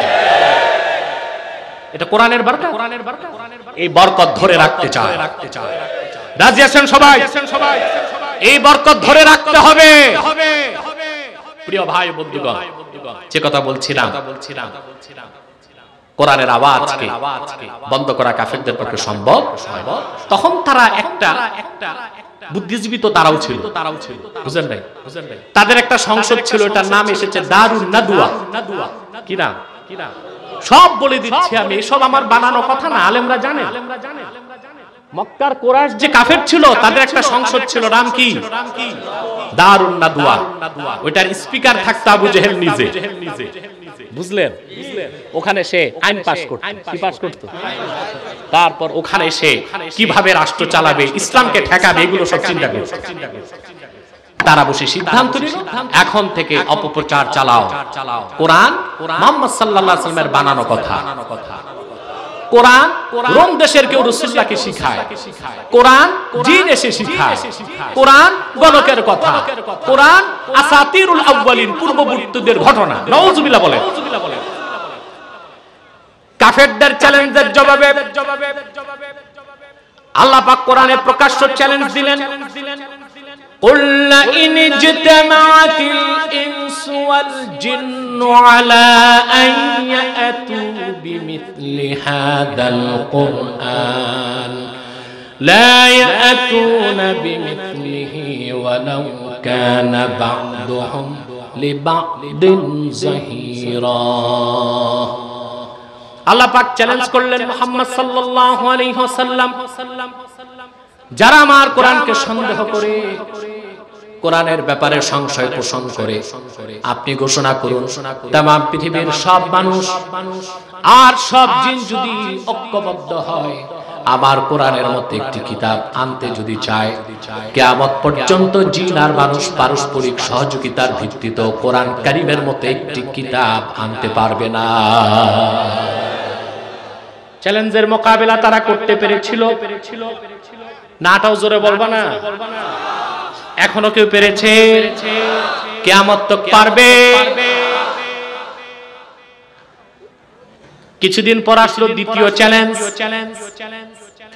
আল্লাহ পাক দ্বিতীয় চ্যালেঞ্জ করলেন কোরআন কারীম সূরা হুদে, আম ইয়াকুলুনা ইফতারাহু কুল ফাতু বিআশরি সুওয়ারিম মিথলিহি মুফতারায়াতিন ওয়াদউ মান ইসতাতা'তুম মিন দুনিল্লাহি ইন কুনতুম সাদিকিন। আল্লাহ পাক দ্বিতীয় চ্যালেঞ্জ করলেন মুহাম্মদ সাল্লাল্লাহু আলাইহি সাল্লাম। ওরা বলে কোরআন আপনি রচনা করেছেন, আপনি চ্যালেঞ্জ করে বলুন তাদেরকে কোরআনের মতো একটি পূর্ণাঙ্গ কিতাব প্রয়োজন নাই, কোরআনের 10টি সূরার মতো সূরা এনে দেখাও তো দেখি। চ্যালেঞ্জের মোকাবেলা তারা করতে পেরেছে? এখন পর্যন্ত পেরেছে? কিয়ামত পর্যন্ত পারবে? এবার আসলো তৃতীয় চ্যালেঞ্জ। ইন কুনতুম ফি রাইবিম মিম্মা নাযালনা আলা আবদিনা ফাআতু বিসূরাতিন মিন মিথলিহি ওয়াদউ শুহাদাআকুম মিন দুনিল্লাহি ইন কুনতুম সাদিকিন। তোমরা যারা আমার রাসূল মুহাম্মদ সাল্লাল্লাহু আলাইহি সাল্লামের উপর অবতীর্ণ কোরআনে সন্দেহ পোষণ করো, কোরআনের মতো একটি কিতাব প্রয়োজন নাই, 10টি সূরার মতো সূরা আনার দরকার নাই, আমার কোরআনের একটি সূরার মতো সূরা তৈরি করে এনে দেখাও তো দেখি। তারা পেরেছে? এখন পর্যন্ত পেরেছে? কিয়ামত পর্যন্ত পারবে? শেষ চ্যালেঞ্জ কি? একটি সূরা। কয়টি সূরা? এবার আসেন এই চ্যালেঞ্জের ওজন কতটুকু বুঝেন। আল্লাহর হাবিব যখন দ্বীন ইসলামের দাওয়াত দিলেন, কোরআন যখন তাদেরকে চ্যালেঞ্জ করলো একটি সূরার মতো সূরা দেখাও, 13টি বছর মক্কায় তারা এই চ্যালেঞ্জের মোকাবেলা করতে পারে নাই। পেরেছে কিনা বলেন? রাসূলুল্লাহ হিজরত করে মদিনাতুল মুনাওয়ারাতে গেলেন। কুরাইশদের সঙ্গে একটি দুইটি যুদ্ধ হয় নাই, সেকালে কাফের মুশরিকদের সঙ্গে আমার নূর নবীর নির্দেশে যুদ্ধ হয়েছে 80টার বেশি। সেই যুদ্ধগুলোতে কাফেররা প্রাণ দিয়েছে। বদর যুদ্ধে তো আবু জাহেল সহ 70টি কাফের নিহত হয়েছে। কিন্তু তারা যদি কোরআনের একটি সূরার মতো সূরা তৈরি করে দেখাই দিতে পারত, এত যুদ্ধের দরকার হতো না, নেতৃত্ব হারাবার সম্ভাবনা থাকতো না, আর ইসলাম প্রতিষ্ঠিত হবার সুযোগও হতো না। ঠিক কিনা বলে? 13টি বছর তারা রাসূলুল্লাহ সাল্লাল্লাহু আলাইহি ওয়াসাল্লামের বিরোধিতা করেছে মক্কায়, কোরআনের একটি সূরা কাউসারের মতো ছোট সূরাও বানাতে পারে নাই। 10 বছর মদিনাতুল মুনাওয়ারাতে 80টির মতো যুদ্ধ হয়েছে, তারা জীবন দিয়েছে, রক্ত দিয়েছে, ক্ষমতা শূন্য হয়েছে, তাদের নেতৃত্ব, তাদের সমস্ত কিছু ধুলায় মিশে গেছে। তারপরও ইসলামকে চ্যালেঞ্জ করতে যে কোরআনের একটি সূরার মতো সূরা তারা বানাতে পারে না। ইসলাম বিজয়ী হয়েছে। বলেন সুবহানাল্লাহ। দালিকাল কিতাব, জোরে বলেন দালিকাল কিতাব লা রাইবা ফি। অতএব কোরআন হলো মহা সত্যের মানদণ্ড। ঠিক কিনা বলেন? এবার আসেন আমি একটু কম্পারিজন করব নাস্তিক সংশয়বাদীদেরকে বুঝাবার জন্য। তারাও তো মানুষ, আমি চাই তারাও হেদায়েত হোক। ঠিক কিনা? মানদণ্ড বিজ্ঞান হবে না কোরআন হবে, এটা প্রশ্ন।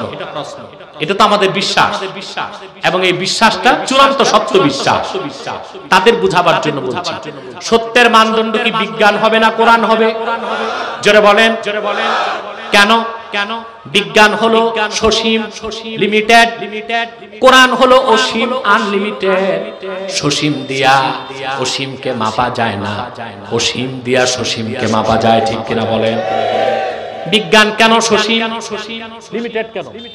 প্রশ্ন আসে না? আসে। বিজ্ঞানী যত বড় হোক, তার সমস্ত জ্ঞান অর্জনের মাধ্যম তো মোটে 5টা। ওই 5টা আপনারও আছে। কয়টা? আমার সাথে গণনা করে। চক্ষু, কর্ণ, জিহ্বা, নাসিকা, নাক, আর ত্বক, চামড়া। 5টার বাইরে ষষ্ঠ ইন্দ্রিয় আছে কারো? কথা বলেন। আছে? নাই। ইন্দ্রিয় কয়টা?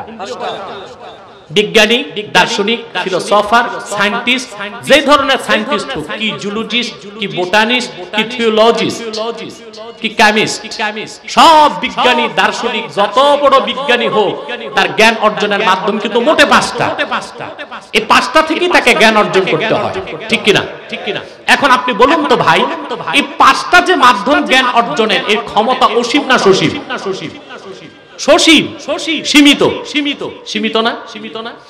মেডিকেল সায়েন্স বলে একটি মানুষ খালি চোখে মাত্র দেখতে পায় 21 মাইল। কত মাইল? বেশি না কম? শুধু কম না অনেক কম।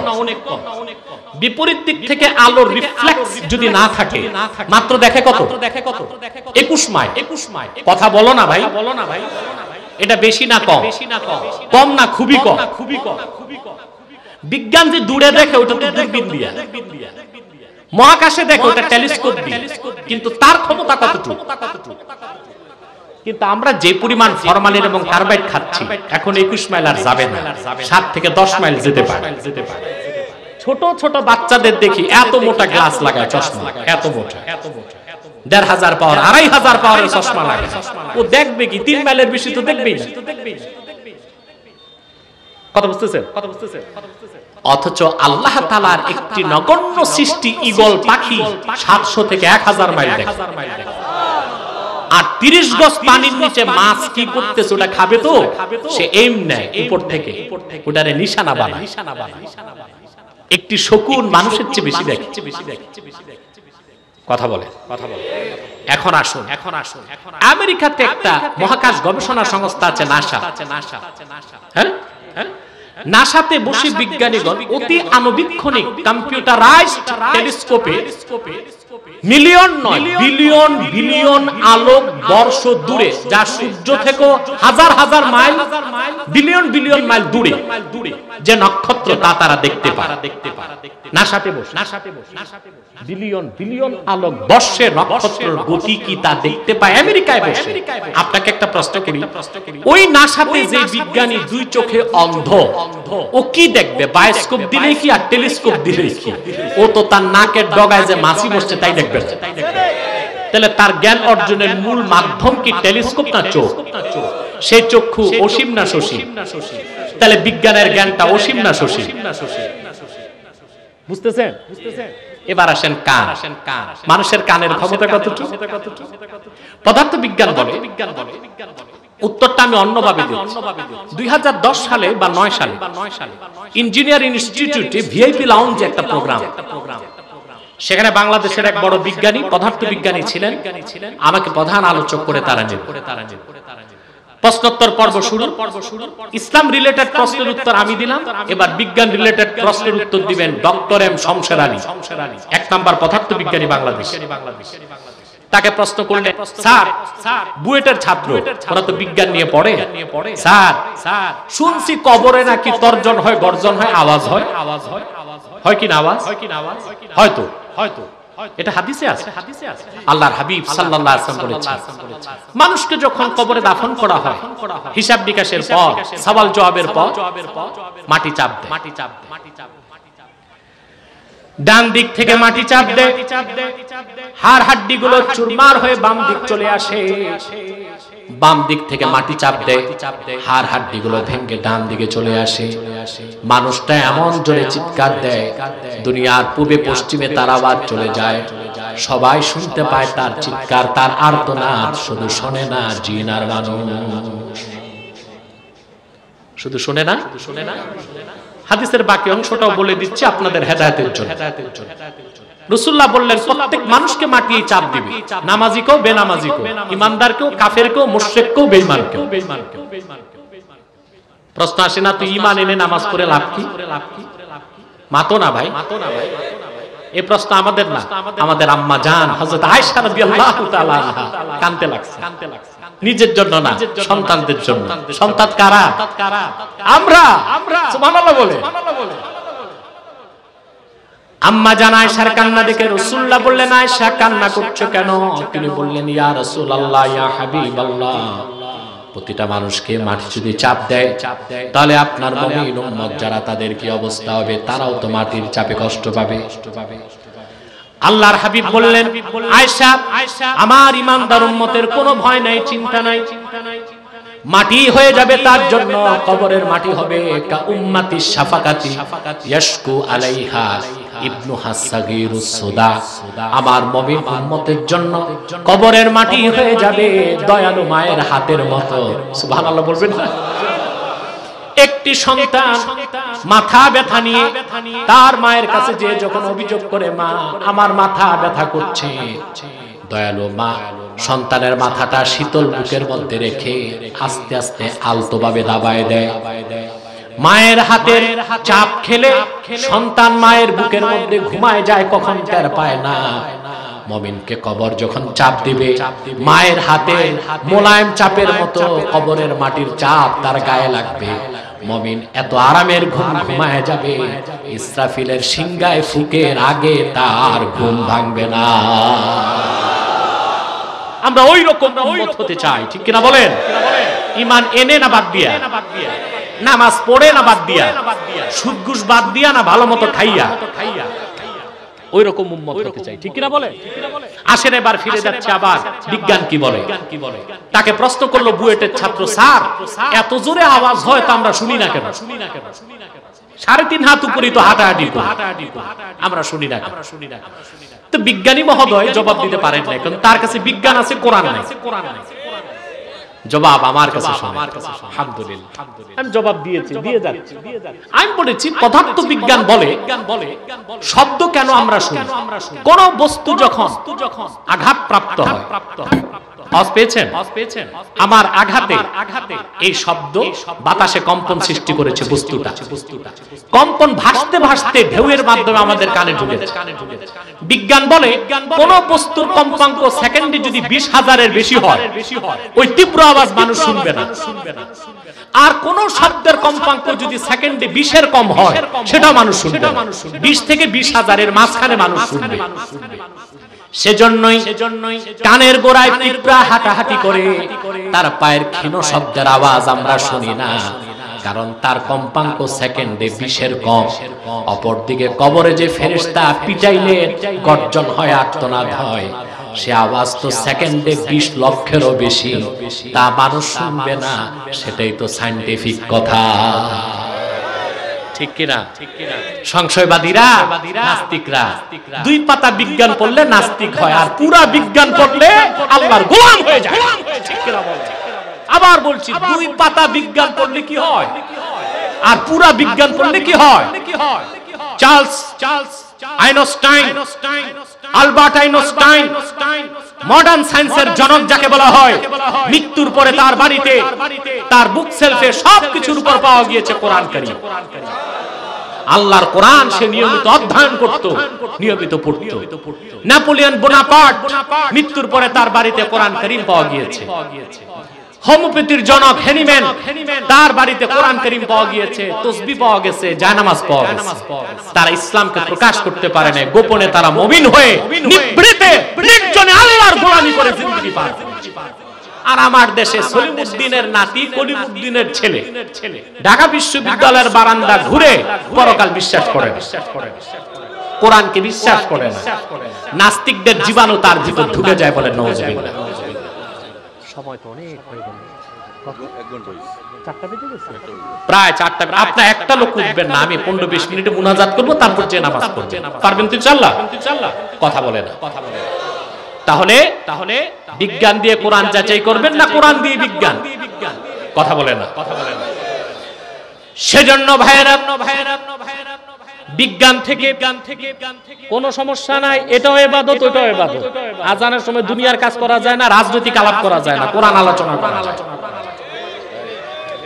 কথা বুঝতেছে আমার ভাইয়েরা? যে কথা বলছিলাম, বিজ্ঞান দিয়ে কোরআন যাচাই করা যাবে না। কোরআন তো সীম, বিজ্ঞান সসীম, ঠিক কিনা বলেন? কোরআন দিয়ে বিজ্ঞান যাচাই করতে হবে। আমি একটা দৃষ্টান্ত দিচ্ছি, কয়েকটা দৃষ্টান্ত। বিজ্ঞান আগে না কোরআন আগে? জোরে বলতে হবে। কোরআন অসীম, বিজ্ঞান সসীম। তাহলে মহাসত্যের মানদণ্ড বিজ্ঞান না কোরআন? জোরে বলতে হবে। কয়েকটা উদাহরণ দিচ্ছি। আপনার লোহা দেখেছেন? এই যে লোহা, এই লোহার নামে কোরআন একটা সূরা এসেছে, সূরা আল হাদিদ। কি না? সুবহানাল্লাহ। কোরআন কি বলেছে জানেন এই সূরাতে? সূরা হাদিদে আল্লাহ পাক বলেন, ওয়া আনজালনাল হাদিদা ফীহি বাসুন শাদীদু ওয়া মানাফিউ লিন-নাস। আমি আল্লাহ লোহাকে আকাশ থেকে নাজিল করেছি, যাতে রয়েছে অনেক শক্তি এবং বহুমাত্রিক উপকার। আল্লাহ কি বলেছেন খেয়াল করেছেন? লোহা তিনি উপর থেকে পাঠিয়েছেন। কোথা থেকে? মাত্র কয়েক দশক আগে বিজ্ঞানীরা খুঁজে পেয়েছে লোহার সৃষ্টি পৃথিবীতে হয় নাই। কারণ লোহা তৈরিতে প্রয়োজন 15 লক্ষ ডিগ্রি সেলসিয়াস তাপমাত্রা। পৃথিবীতে কখনোই এই পর্যায়ের তাপমাত্রা ছিল না। লোহা এসেছে সূর্য থেকে। আর আল্লাহ কথাটা 1500 বছর আগে কোরআনে বলেছেন আমি লোহা নাজিল করেছি, তার মানে লোহা উপর থেকে এসেছে। তাহলে বিজ্ঞান আগে না কোরআন আগে? আপনারা স্টিফেন হকিং এর নাম শুনেছেন? নোবেল পুরস্কার প্রাপ্ত বিজ্ঞানী স্টিফেন হকিং, তার যুগান্তকারী অবদান হলো big bang theory. Big bang হচ্ছে মহাবিস্ফোরণ। বিজ্ঞান বর্তমান সব বিজ্ঞান একমত কসমোলজির ক্ষেত্রে এই আকাশ, সূর্য, চন্দ্র, নক্ষত্র, গ্রহ, গ্রহাণুপুঞ্জ, নিহারিকা, ধূমকেতু, গ্যালাক্সি, পৃথিবী সব ছিল একটা পিণ্ড, একটা বিন্দু, একটা খণ্ড। মহাবিস্ফোরণে সব আলাদা হয়ে বিজ্ঞান যেই কথা বলেছে 1970 সালে, আল্লাহর কোরআন বলেছে 1500 বছর আগে। সূরা আম্বিয়া 30 নম্বর আয়াতে আল্লাহ পাক নাস্তিকদের প্রশ্ন করেছেন, আওয়ালাম ইয়ারাল্লাযীনা কাফারু আন্নাস সামাওয়াতি ওয়াল আরদা কানাতা রাতকান ফাফাতাকনাহুমা وجعلنا من الماء كل شيء حي। আল্লাহ পাক বলেন আকাশ আর জমিন ছিল একটি খণ্ড, একটি পিণ্ড, আমি আল্লাহ তা বিচ্ছিন্ন করেছি। সুবহানাল্লাহ বলবেন না? কোরআন বলেছে 1500 বছর আগে, বিজ্ঞান বলেছে 1970 সালে। তাহলে কোরআন আগে না বিজ্ঞান আগে? আসেন আল্লাহ রাব্বুল আলামিন অন্য সূরাতে বলেছেন ওয়াসসামা, বিজ্ঞান বলে মহাশূন্যে যা কিছু আছে সবকিছু স্থির নয়, ঘুরছে, আর সবকিছু ধীরে ধীরে সম্প্রসারিত হচ্ছে। বিজ্ঞান এটা বলেছে 1970 সালের পরে। কোরআন বলেছে 1500 বছর আগে ওয়াসসামা বানাইনাহা বিআইদিন ওয়া ইন্না লামুসিউন। আল্লাহ স্পষ্ট বলেছেন ওয়া ইন্না লামুসিউন, আমি মহাবিশ্বকে সম্প্রসারণ করেই চলছি। বলেন সুবহানাল্লাহ। বিজ্ঞান বলেছে 1970 সালে, কোরআন বলেছে 1500 বছর আগে। তাহলে আল্লাহর শ্রেষ্ঠ কুদরত 30 পারা কোরআন, আখিরি নবী মুহাম্মদ সাল্লাল্লাহু আলাইহি ওয়াসাল্লামের শ্রেষ্ঠ মুজিজা 30 পারা কোরআন। ঠিক কিনা বলেন? মুহাম্মদ সাল্লাল্লাহু আলাইহি ওয়াসাল্লাম 1500 বছর আগে সর্বশ্রেষ্ঠ মুজিজা কোরআন রেখে গেলেন। এটা ইসলামের মূল সনদ। এই কোরআন মহাসত্যের সর্বোচ্চ মানদণ্ড। এই কোরআন দিয়েই ব্যক্তি জীবন, সমাজ জীবন, রাষ্ট্র জীবন, শিক্ষা জীবন, সাংস্কৃতিক জীবনকে আমরা যদি সাজাতে পারি, আমাদের ইহকালীন কল্যাণ হবে, পরকালীন মুক্তি নিশ্চিত হয়ে যাবে। রাজি আছে? আল্লাহ কবুল করুক, আল্লাহ মঞ্জুর করুক। বলুন আল্লাহুম্মা আমিন।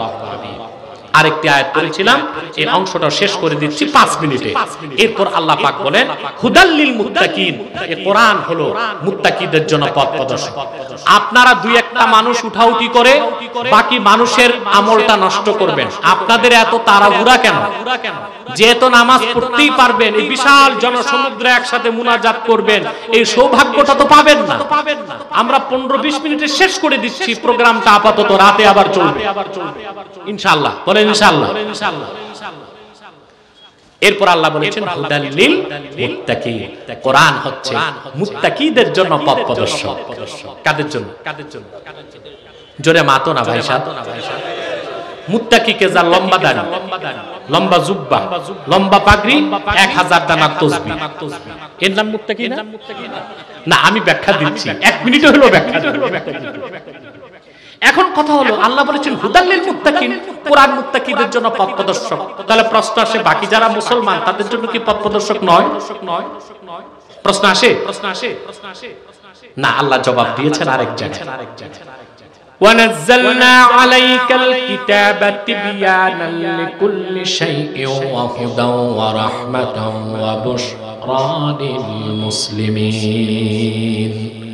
এই কোরআন সকল মুসলমানের জন্য পথ প্রদর্শক। প্রশ্ন আসে তাহলে বাকি যারা মানুষ, অন্য ধর্মের মানুষ, তাদের জন্য কি পথ প্রদর্শক নয়? আল্লাহ জবাব দিয়েছেন শাহরু রমাদানাল্লাযী উনজিলা ফীহিল কুরআনু হুদান লিন-নাসি ওয়া বায়্যিনাতিন মিনাল হুদা ওয়াল ফুরকান। হুদান লিন-নাস, এই কোরআন পৃথিবীর সকল যুগের, দেশের, বর্ণের, বংশের মানুষের জন্য হেদায়েতকারী। বলেন সুবহানাল্লাহ। এখন একটা বুদ্ধিজীবী মহল থেকে একটা প্রশ্ন আসে আমাদের কাছে, উত্তরটা আমি বহু লেকচারে দিয়েছি, বহু লাইভ শোতে দিয়েছি, বহু লেকচারে দিয়েছি, আপনাদেরকে শোনায় দিচ্ছি। কারণ আমাদের তো আত্মপক্ষ সমর্থন করতে হবে নাকি? কথা বলে না। একটা চোর বাংলাদেশে আত্মপক্ষ সমর্থন করার সুযোগ পায়, একটা ডাকাত পায়, একটা খুনি পায়। আল্লাহর আকাশের নিচে সর্বশ্রেষ্ঠ সন্তান ওলামায়ে কেরাম, সবার আগে আত্মপক্ষ সমর্থনের সুযোগ দিতে হবে, বাক স্বাধীনতা দিতে হবে, সম্মান দিতে হবে, ওলামায়ে কেরামকে অধিকার দিতে হবে। ঠিক না? আত্মপক্ষ সমর্থন করছি, আমাদেরকে বলা হয় আমরা সাম্প্রদায়িক। আমরা কি? এক বুদ্ধিজীবী আমাকে বলছে আপনি মৌলবাদী। আমি বলেছি আমি অবশ্যই মৌলবাদী, তবে জঙ্গিবাদী আর উগ্রবাদী না। আমরা জিহাদকে বিশ্বাস করি, সশস্ত্র জিহাদকে কোরআন সুন্নাহ মোতাবেক। তবে আমরা আইএস এর সাথে সম্পর্ক নাই, জেএমবি সেটাকে আমরা মনে করি ডেসপারেট দল। ঠিক কি না? আমরা মৌলবাদী, কিন্তু আমরা উগ্রবাদী নই। বলে আমরা সাম্প্রদায়িক না। বড় আশ্চর্যের বিষয়, উদর পিণ্ডি বুদর গাড়ে দেয় ওরা, চোরের মার বড় গলা। মুসলমান একমাত্র অসাম্প্রদায়িক, সে সাম্প্রদায়িক হতে পারে না, বাকি সকল ধর্মের লোক সাম্প্রদায়িক। কেন? প্রশ্ন আসে না? আসে। যেই ধর্মের লোক তার সম্প্রদায়ের গণ্ডির মধ্যে আবদ্ধ থাকবে, সেই তো সাম্প্রদায়িক। মুসলমান সাম্প্রদায়িক হতে পারে না, কারণ এই সৃষ্টি জগতের যিনি স্রষ্টা আল্লাহ, তিনি একটি সম্প্রদায়ের নয়, তিনি সব সম্প্রদায়ের মালিক। ঠিক কিনা বলে? আল্লাহ কি আমাদের রব না সবার রব? কুল আউযু বিরাব্বিন নাস, তিনি রাব্বিন নাস, গোটা মানব জাতির রব। ইসলাম এসেছে যার মাধ্যমে, নবী কুল সম্রাট আখির নবী মুহাম্মদ সাল্লাল্লাহু আলাইহি সাল্লাম, তিনি কি শুধু আমাদের জন্য এসেছেন না সব জাতির হেদায়েতের জন্য? আল্লাহ পাক বলেন ইন্নামা আনতা মুনদির ওয়া লিকুল্লি কওমিন হাদ। মুহাম্মদ সাল্লাল্লাহু আলাইহি ওয়াসাল্লাম আপনি সুস্পষ্ট সতর্ককারী, আর পৃথিবীর সকল জাতির, ধর্মের, বংশের, বর্ণের মানুষের জন্য হেদায়েত আনয়ন। তাহলে রাসূলুল্লাহ, আল্লাহ নিজ সকল সাম্প্রদায়িকতার ঊর্ধ্বে, রাসূলুল্লাহ সকল সাম্প্রদায়িকতার ঊর্ধ্বে। সুবহানাল্লাহ বলবেন। 3 নাম্বার হলো কোরআন। এটা শুধু মুসলমানের জন্য কথা বলেন। আল্লাহ বলেছেন হুদাল লিন-নাস, পৃথিবীর সকল জাতির জন্য হেদায়েতকারী। কোরআনও সাম্প্রদায়িকতার ঊর্ধ্বে। 4 নাম্বার আমরা মুসলমান, আমাদেরকে আল্লাহ কি বলেছেন? আল্লাহ পাক বলেন কুনতুম খায়রা উম্মাতিন উখরিজাত লিন-নাস, উম্মতে মুহাম্মাদি তোমরাই সর্বশ্রেষ্ঠ জাতি। উখরিজাত লিন-নাস আই আখরাজাকুমুল্লাহু লিনাফইন নাস, গোটা মানব জাতির কল্যাণে আল্লাহ পাক তোমাদেরকে তৈরি করেছেন। তাহলে আমরা মুসলমান শুধু আমাদের জন্য না, সকল সম্প্রদায়ের জন্য। সেজন্য আমরা অসাম্প্রদায়িক। এই জন্য একমাত্র ইসলাম দিয়ে দেশ চালানো যায়, অন্য ধর্ম দিয়ে দেশ চালানো যায়। কেন? তার জবাব দিয়ে দিচ্ছি। আমাকে এক বুদ্ধিজীবী প্রশ্ন করেছিল অন্য একটি লাইভ শোতে, আপনারা ইসলাম দিয়ে দেশ চালাতে চান, কোরআন দিয়ে দেশ চালাতে চান, ভারতের হিন্দুরা যদি বলে হিন্দু ধর্ম দিয়ে দেশ চলবে, জবাব কি দিয়েছে আমি জানেন না? জবাব দিব। মনে করুন হিন্দুরা খুব নির্যাতন হচ্ছে এখন ভারতে, দোয়া করবেন মুসলমানদের জন্য। তারা যদি হিন্দু ধর্ম দিয়ে দেশ চালাতে চায়, সমস্যাটা কই হবে জানেন? তাদের ধর্ম দিয়ে দেশ চালাবার অর্থ হলো ধর্মগ্রন্থের আইনকে প্রতিষ্ঠিত করা। ঠিক কিনা? তাদের সবচেয়ে অথেন্টিক ধর্মগ্রন্থ হচ্ছে ঋগ্বেদ। কি নাম? এটা হিন্দুদের সবচেয়ে অথেন্টিক ধর্মগ্রন্থ ঋগ্বেদ। এটার যেটা উর্দু আন্তর সংস্কৃতি পারি না, উর্দু ভার্সন যেটা বানারস থেকে ছাপে, সেখানে লেখা আছে তাদের কনসেপ্ট, তাদের ধর্মীয় বিশ্বাস মূল ধর্মগ্রন্থের, ভগবান কি কোই আক্স नहीं है, যিনি ঈশ্বর ভগবান, ওনার কোনো প্রতিচ্ছবি নাই, ওনার কোনো প্রতিমা নাই, ওনার কোনো মূর্তি হতে পারে না। তাহলে তারা হিন্দু ধর্ম দিয়ে দেশ চালাতে গেলে প্রথমেই তাদেরকে সংসদে আইন করে সব পূজা মণ্ডপ থেকে মূর্তি বের করতে হবে। এখন কি করবে তারা? ধর্ম দিয়ে দেশ চালাবে না ধর্মের জাত রক্ষা করবে? পারবে? সম্ভব এটা? আসেন, খ্রিস্টানরা যদি বলে ঠিক আছে সুযোগ আমাদেরকে দেন, আমরা একটু ধর্ম দিয়ে দেশ চালাই, তা আপনারা জানেন খ্রিস্টান ধর্ম তারা যাকে নবী মানে হযরত ঈসা আলাইহিস সালাম, ঠিক কিনা? উনি বিয়ে করতে পারেন নাই, আল্লাহ ওনাকে আকাশে উঠায় নিয়েছে। কোথায়? এটা আমাদের বিশ্বাস। আর খ্রিস্টান যারা বিলিভস অন ক্রুসিফিকেশন, তারা ক্রুশবিদ্ধতায় বিশ্বাস করে। তারা মনে করে ঈসাকে ক্রুশবিদ্ধ করে হত্যা করা হয়েছে। কোরআন বলেছে না, তাকে হত্যা করা হয়নি, তাকে শুলেও চড়ানো হয়নি, তাকে আকাশে উঠানো হয়েছে। কিয়ামতের আগে উম্মতে মুহাম্মদী হিসেবে তিনি দাজ্জালকে হত্যা করতে নেমে আসবেন। কিন্তু একটি জায়গায় তারা এবং আমরা একই বিশ্বাস, তিনি বিয়ে করেন নাই। তিনি এখন ধর্ম দিয়া দেশ চালাতে গেলে ধর্ম আসলো যার মাধ্যমে ওনার আদর্শ বাদ দেওয়া যায়, তাহলে তাদের সংসদে আইন করে বিয়ে করাকে হারাম করতে হবে, যে কোনো খ্রিস্টান বিয়ে করতে পারবে না, কারণ নবী বিয়ে করে। তখন খ্রিস্টান ধর্মের লোক বাড়বে না কমবে?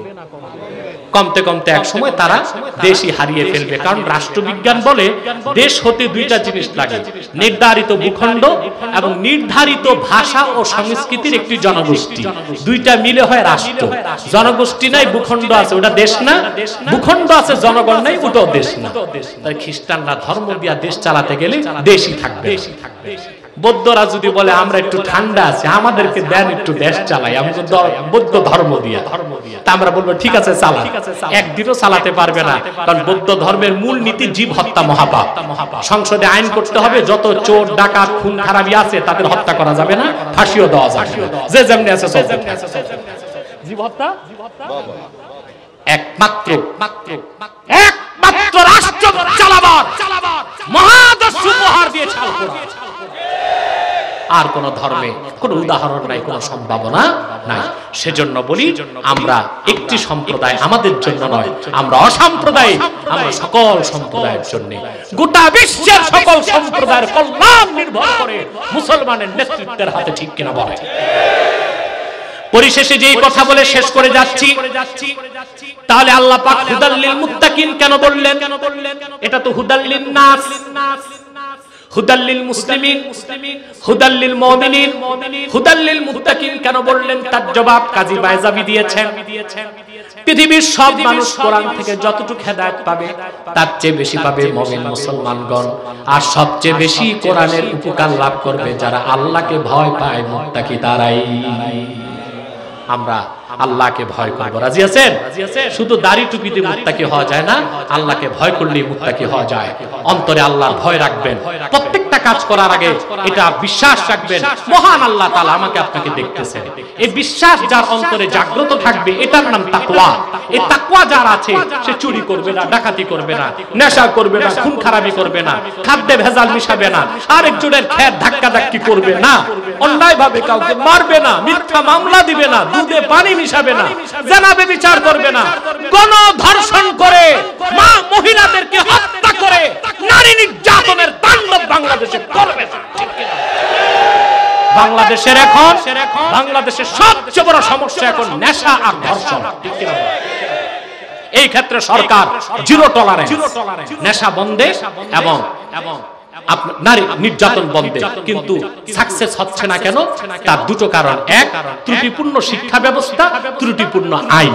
ইংরেজদের 190 বছরের পুরনো আইন দিয়া ধর্ষণ মুক্ত বাংলাদেশ করা সম্ভব হবে না। আর ইংরেজদের রেখে যাওয়া শিক্ষা কারিকুলামের শিক্ষা দিয়ে যুবকদেরকে সংশোধন করা যাবে না। যদি ধর্ষণ মুক্ত বাংলাদেশ চাও, যদি সন্ত্রাস মুক্ত বাংলাদেশ চাও, যদি স্বাধীনতার স্থপতি বঙ্গবন্ধুর সোনার বাংলাদেশ চাও, ইংরেজ আইন বাদ দিতে হবে, ইংরেজি শিক্ষা বাদ দিতে হবে, প্রাইমারি থেকে বিশ্ববিদ্যালয় পর্যন্ত কোরআনের শিক্ষাকে বাধ্যতামূলক করতে হবে। কোরআন সুন্নাহর আলো গড়ে গড়ে চলো,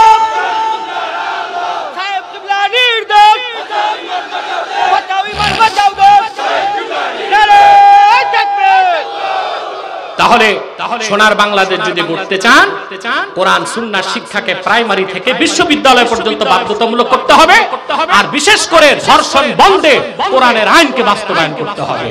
ইংরেজ আইন দিয়া ধর্ষণ ঠেকানো যাবে না।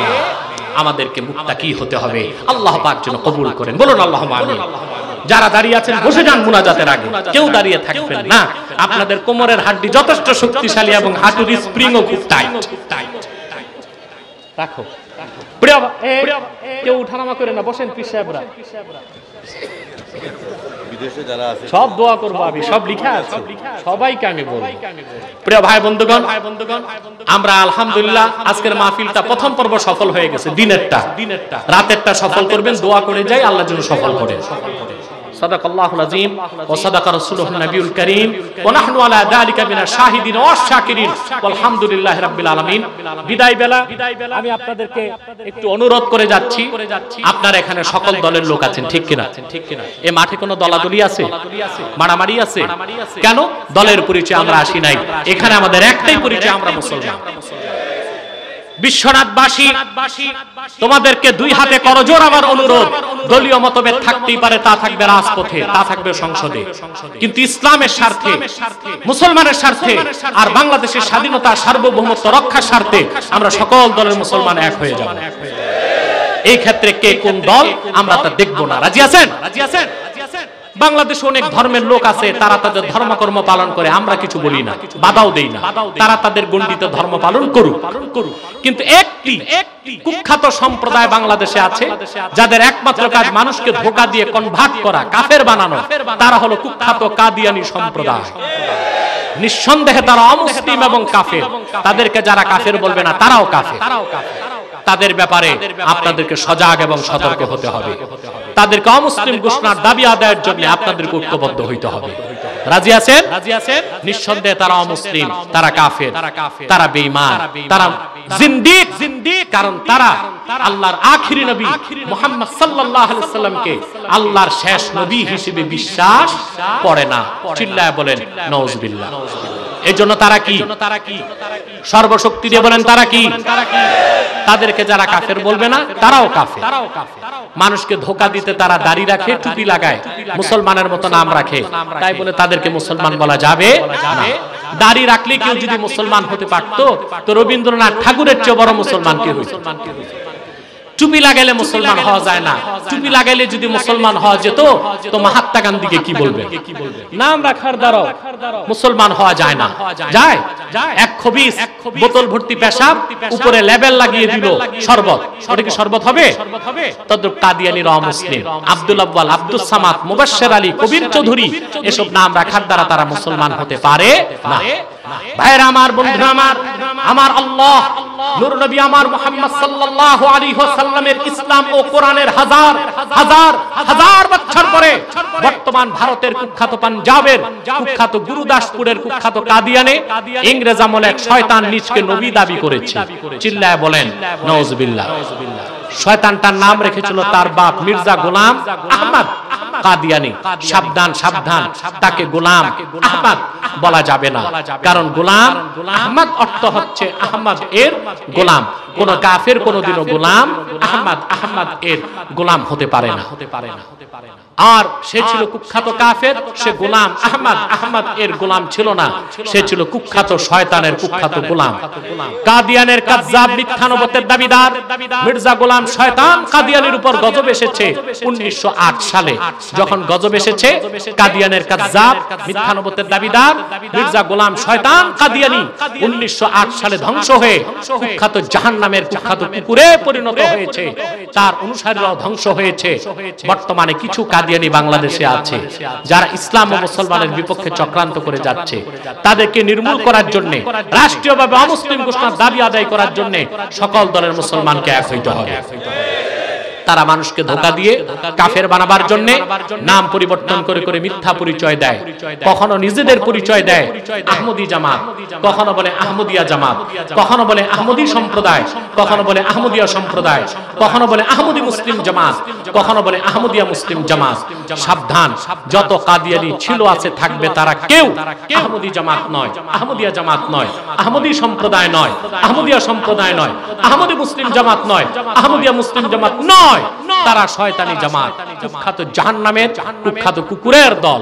আমাদের সকল দলের একটাই দাবি, অনতিবিলম্বে স্বাধীন বাংলায় শয়তান কাদিয়ানীদেরকে রাষ্ট্রীয়ভাবে অমুসলিম ঘোষণা করতেই হবে, করতেই হবে, করতেই হবে। এই দাবি আদায়ে যদি তাহরিকে খাতুনের মত বাংলাদেশের ব্যানারে জানমাল দিতে হয়, কারা কারা প্রস্তুত আছেন হাত তুলে দেখা।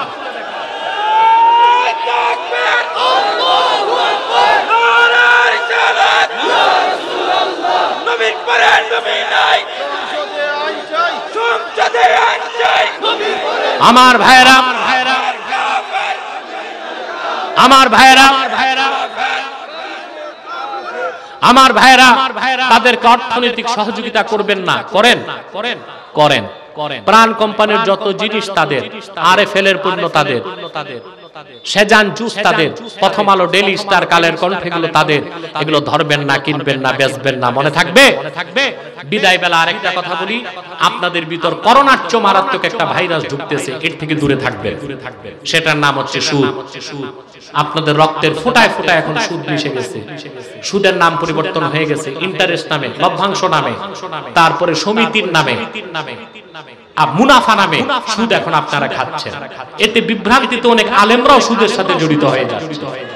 আল্লাহর রাস্তে সুদের কাছেও যাবেন না, কারণ হাদিসে এসেছে আকলু দিরহামিন মিনার রিবা আশাদ্দু মিন 33 জানিয়া। এক দিরহাম সুদ খাওয়া 33 বার জিনা করার চেয়ে বড় গুনাহ।